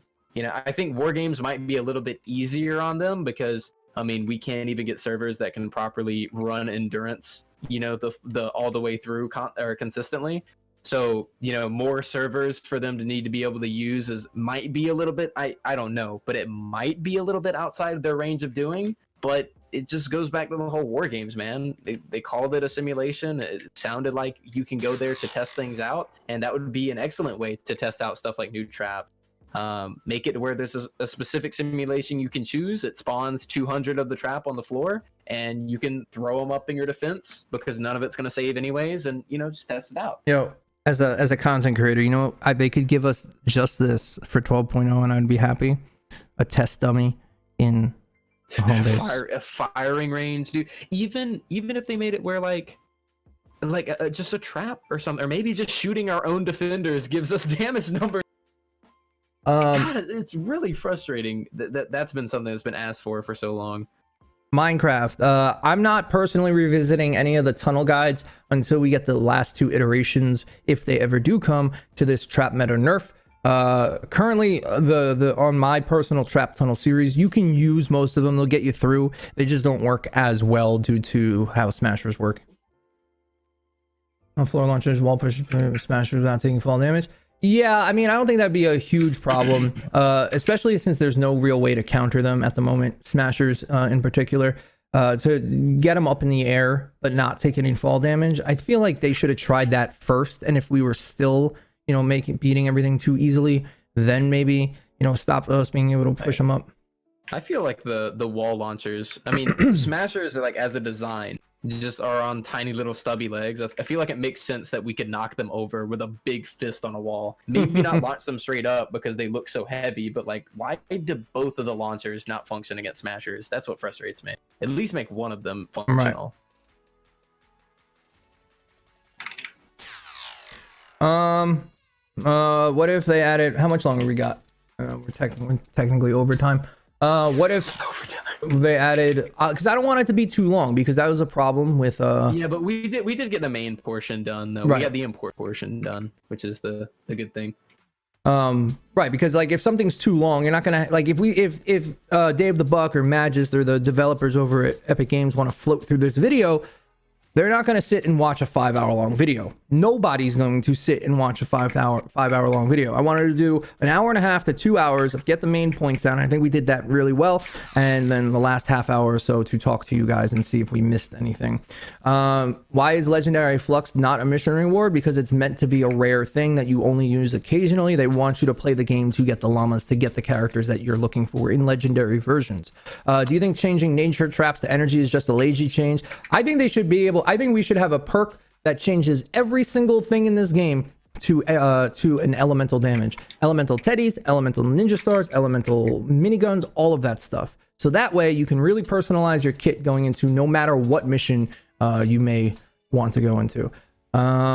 They should add Save the World exclusive battle pass with some exclusive heroes and weapons and cosmetics. I agree. Maybe not call it a battle pass, but something like that. Yes. You've got a question by Moon, Joe. How many more seasons should people put up with this game and its inconsistent updates and communication beats? Where do these discussions get us if there's literally no sign of Epic actually sitting in on the conversations and actually forwarding people's feedback to the devs? These talks are giving people false, I think I'm supposed to say hope, if anything. And yeah, I mean, Moon, what you just said is all true, and it's all like valid. You know, what is the point, right? What is the point of having these conversations if even when, you know, TikTak and Cylon and, you know, the rest of those guys, even when they went to Epic Games and sat face to face and gave feedback, some of the stuff that, I mean, right, TikTak, some of the stuff that you guys had asked for or, you know, talked about is still not in the game or doesn't look to have, you know, too much priority put into it, you know? Yeah, some of the things, like just one that always, I mean, that whole experience was awesome and a blur, but I remember one thing specifically is they showed us the hero loadout system before it went live, and they were like, yeah, we were thinking about launching it with like 3 hero loadouts or like 5 or something like that, and like, you need 12 minimum. We all said it like verbatim right at the exact same time. You need at least 3 per class, and now we're up to what, 9? Originally started with 7, 6, something like that. That's one that just pops into my mind. I know Alora brought like a 22-page binder of like perforated paper of notes and stuff, and we didn't even, but to be fair, we didn't even get a chance to really look at it. I mean, it was like working at that place. We were up at 7:30 and we didn't get back till 10 p.m. for 3 days in a row. It was crazy. But yeah, either way, I mean, I agree with what Moon said. You know, it's just, I mean, just like we said earlier, the reason that most people stick around to play this game is just the hope that it gets better. And go ahead. You know, if you're one of the people that is tired of waiting, then I mean, there's nothing wrong with taking breaks, you know, and I mean, this is something I do all the time. Like, for instance, I'm playing Minecraft right now. But that aside, you know, whenever I'm not covering it on YouTube or covering it on Twitch, I'm not playing Save the World because I don't want to be burnt out on it. I want to take as many breaks as I possibly can, and there's nothing wrong with taking breaks and stuff. But I mean, I do agree with what Moon said. At some point, it just gets a little old. The community's constantly giving feedback and constantly pushing for things, and the grand majority of the stuff that's to us is really important, you know, doesn't really get added 9 times 10. And right. If it does, it takes, you know, 6+ months, like endurance getting fixed. But you know, he does have a point. Well, here's my 2 cents on that. Is I've gone this far. I'm gonna see it to the end, whether they close the game or goes free to play or whatever. I'm gonna see it to the end. However, I do agree. Take breaks. If your financial situation doesn't depend on you playing this fucking game, take some breaks. Play different things. What I do not suggest to do is, if you're still playing at this point, giving away, like, I don't know why it irks me so much, because if you've played this game for 2.5 years, just to one day be like, take my fucking inventory, I'm never playing this game again, it sucks, I don't want to play, take everything. You don't know what's going to happen in 6 months. You don't know what's going to happen in a year. You might be right, and you might be in the right place to quit the game, but just take a break instead. You don't have to show off, because really that's what it is, you know, like, because like, if you look at David Dean's video, he did it the right way. He said, hey, you know, this just isn't for me right now. I'm going to take a break from it. And instead of doing like giving away my inventory giveaway, like, you know, I don't know. I mean, you will, like chat's been saying, you are going to suffer from some FOMO if you quit cold turkey. I mean, I guess logging on occasionally and grabbing something for the event store isn't going to be the worst possible thing to do. Worst case scenario, they come out with like a quest line. I mean, let's be honest, people who are taking a break are taking a break until there's something to do. Right. So, and you could always just log in. I mean, let's be honest, most people who are contemplating taking a break have like 30k plus gold, for the most part, right? Because most of the people would be like stuff like in-game players, but then you get stuff like TRO and Blast from the Past and stuff that you might need to play, you know, a little bit more to get. But I mean, you know, you log in at the beginning of the week, pick up whatever is new, and just, you know, back out and wait for the next week. There's nothing, if there's nothing there that incentivizes you to play the game, then just don't play it. And that way it kind of helps with burnout and helps with the frustrations and stuff. Now it's just log in and see if there's any good missions, and now it's really boring for players on 131. Well, if you were here for the whole thing, we were saying that they definitely lean towards the new players. Like, this entire event store thing, it's for new players who missed out on stuff. But like, I don't know why there's this weird balance between this game where, like, why do we even have epic variations and blue variations and green variations? They're useful for maybe the first 3 missions when you literally have nothing. And then once you get your first legendary, that's all you're using. It could be the damn copper heartbreaker. You're going to use that because it's going to be better than any other weapon that you have. Like, they need to rethink that entire aspect of it as well.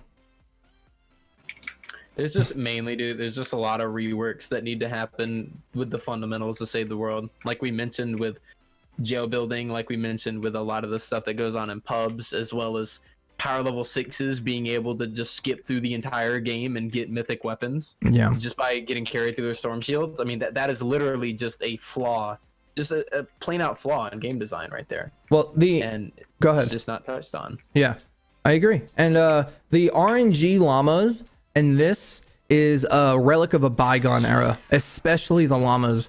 The llamas are just completely useless at the moment. They're nice, sure, but there needs to be a better way to, like, this was when the game was, if you go back and look at that video that somebody showed me on stream the other day, dude, the game looked like a freaking mobile game. It was like it looked like a mobile game. Like, send out your heroes so they can farm 6 energy, then you use that energy to craft this, and then that crafts this, and you have to wait 24 hours, and you can spend 50 V-Bucks to speed up that process.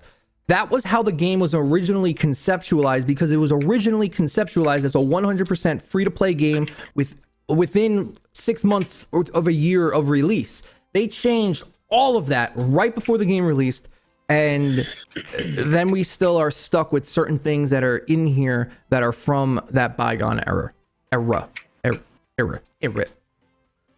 Yeah, I mean, I think loot boxes in general, though, are just kind of like, no matter what game you play, are just kind of especially in a game like this, which is a PvE looter shooter, you know?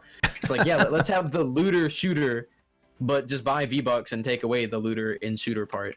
Well, I say looter shooter kind of loosely, right? I mean, it's not just that. How would you, like hold on, I need to say, partly Cozy showed me the video. He needs his clout. You can have him too. He's another clout goblin. How would you, Cozy's in my channel, but I mean, I'll give him some clout, I guess. How would you describe Fortnite Save the World? A looter shooter PvE co-op tower defense run and gun hybrid. I feel like a lot of people miss that hybrid part, where it's a mix between run and gun and trapping.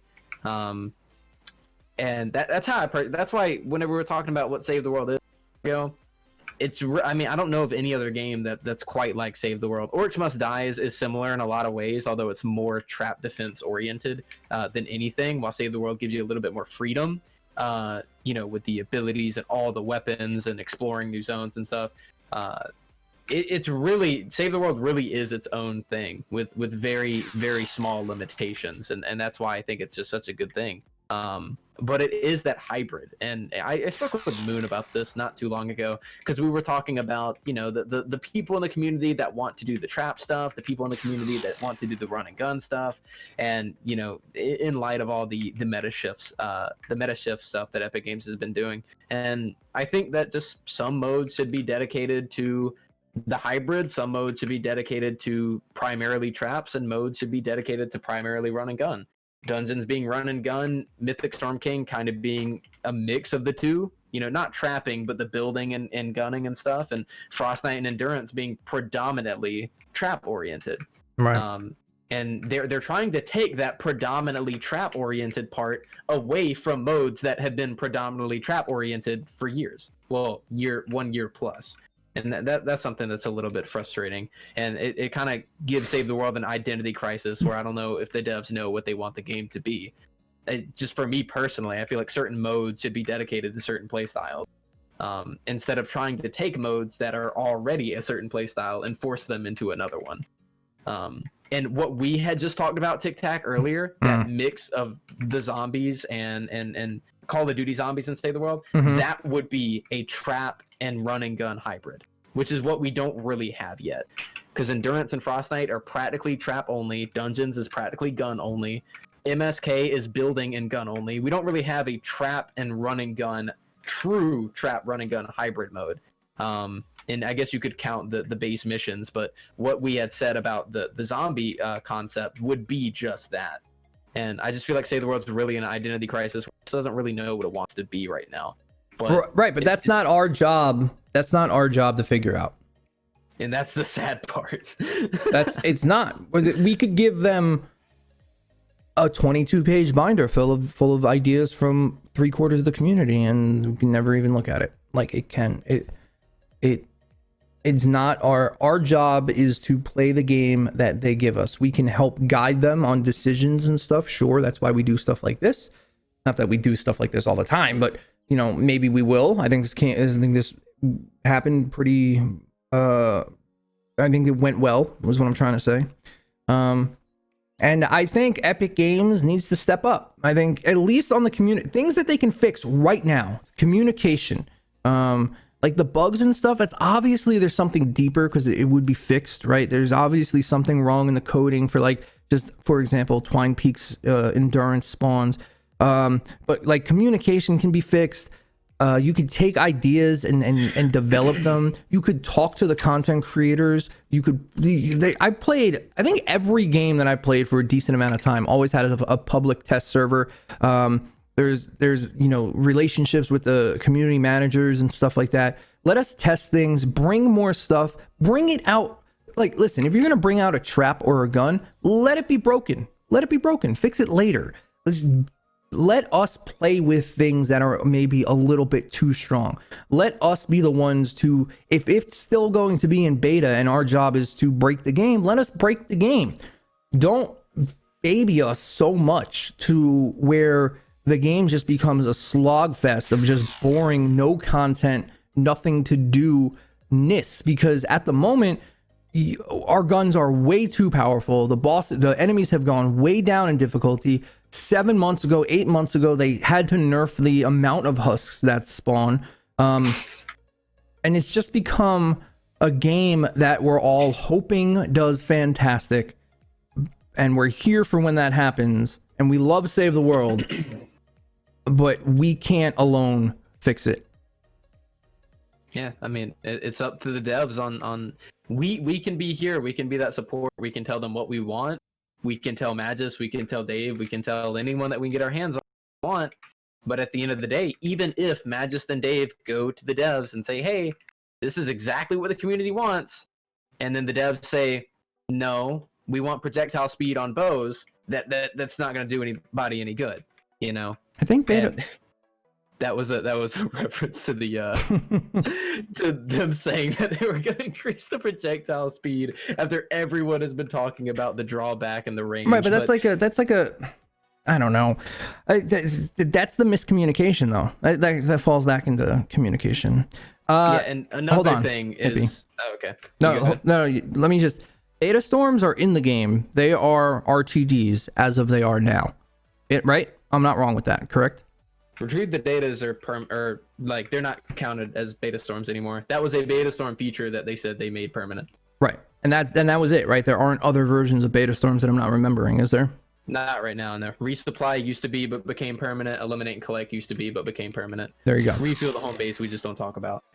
Oh, it's so stupid. But what I was gonna say, just a quick note, is that on the communication side of things, one thing that is really frustrating, and a lot of people take it out on content creators as well for some reason. I've seen people badmouth people like Isherwood specifically as a more recently, where you'll have a dev go into a Twitch, like one of our chats, a streamer's chat, so you have Dave or Magus or whatever, and they'll say something along the lines of, hey, get ready for the next update because tire traps are going to be really good, and you know, something like that. And it's like, well, why isn't that information being told to the rest of the community? Like, why does it have to be in a very obscure Twitch stream with only so ever many people there? It just is weird. And I know you can't just make a Reddit post and the entire Reddit post be like, oh, by the way, tire traps are they're going to be better in 12.0, but like, you know, just giving obscure little information like that is something that we really appreciate, and putting it on Reddit or putting it to where more people can see it would be a lot better than just communicating very tidbits amount of information throughout other people's streams and comment sections and Discord, you know? Right. That would be way better. That's one thing that they specifically can improve on with communication. Because trust me, I love when Dave comes to my chat. I love when Magus drops by. It's really cool because they talk with everyone in Twitch chat. It's really interactive. I mean, and they that get in yelled and of at. itself is a form of communication. But there are people that aren't there that will miss out on certain things that are said because they aren't said anywhere else, and that's a problem. It's good that they're communicating in Twitch streams and talking to people in the community there, but they should also put that information where other people can see it as well, not just the currently present 50 to 200 people. Right. And right. that's a personal issue that I got. There even on Reddit, if you include YouTube, Reddit, and Twitch, you're maybe 30% of the entire player base, maybe. Yeah, still a small portion. So whenever you're doing it only in a Twitch stream, you're only talking to a handful of people. Oh yeah, I know, Lockstock. That's exactly what I mean.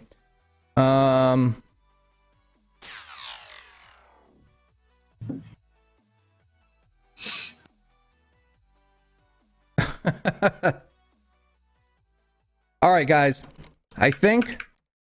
Are there any parting words that you would like to leave with? I think this went well. Chat, did you guys like this? Did you like this? Do this maybe every season or something if Joey's down, or maybe he can host the next one, or it could be my thing down. Or whatever. I got like 4 hours of sleep so I could be here. I know he actually woke up. Oh yeah, I literally told you ahead of time. I'm like, I might not wake up. Right.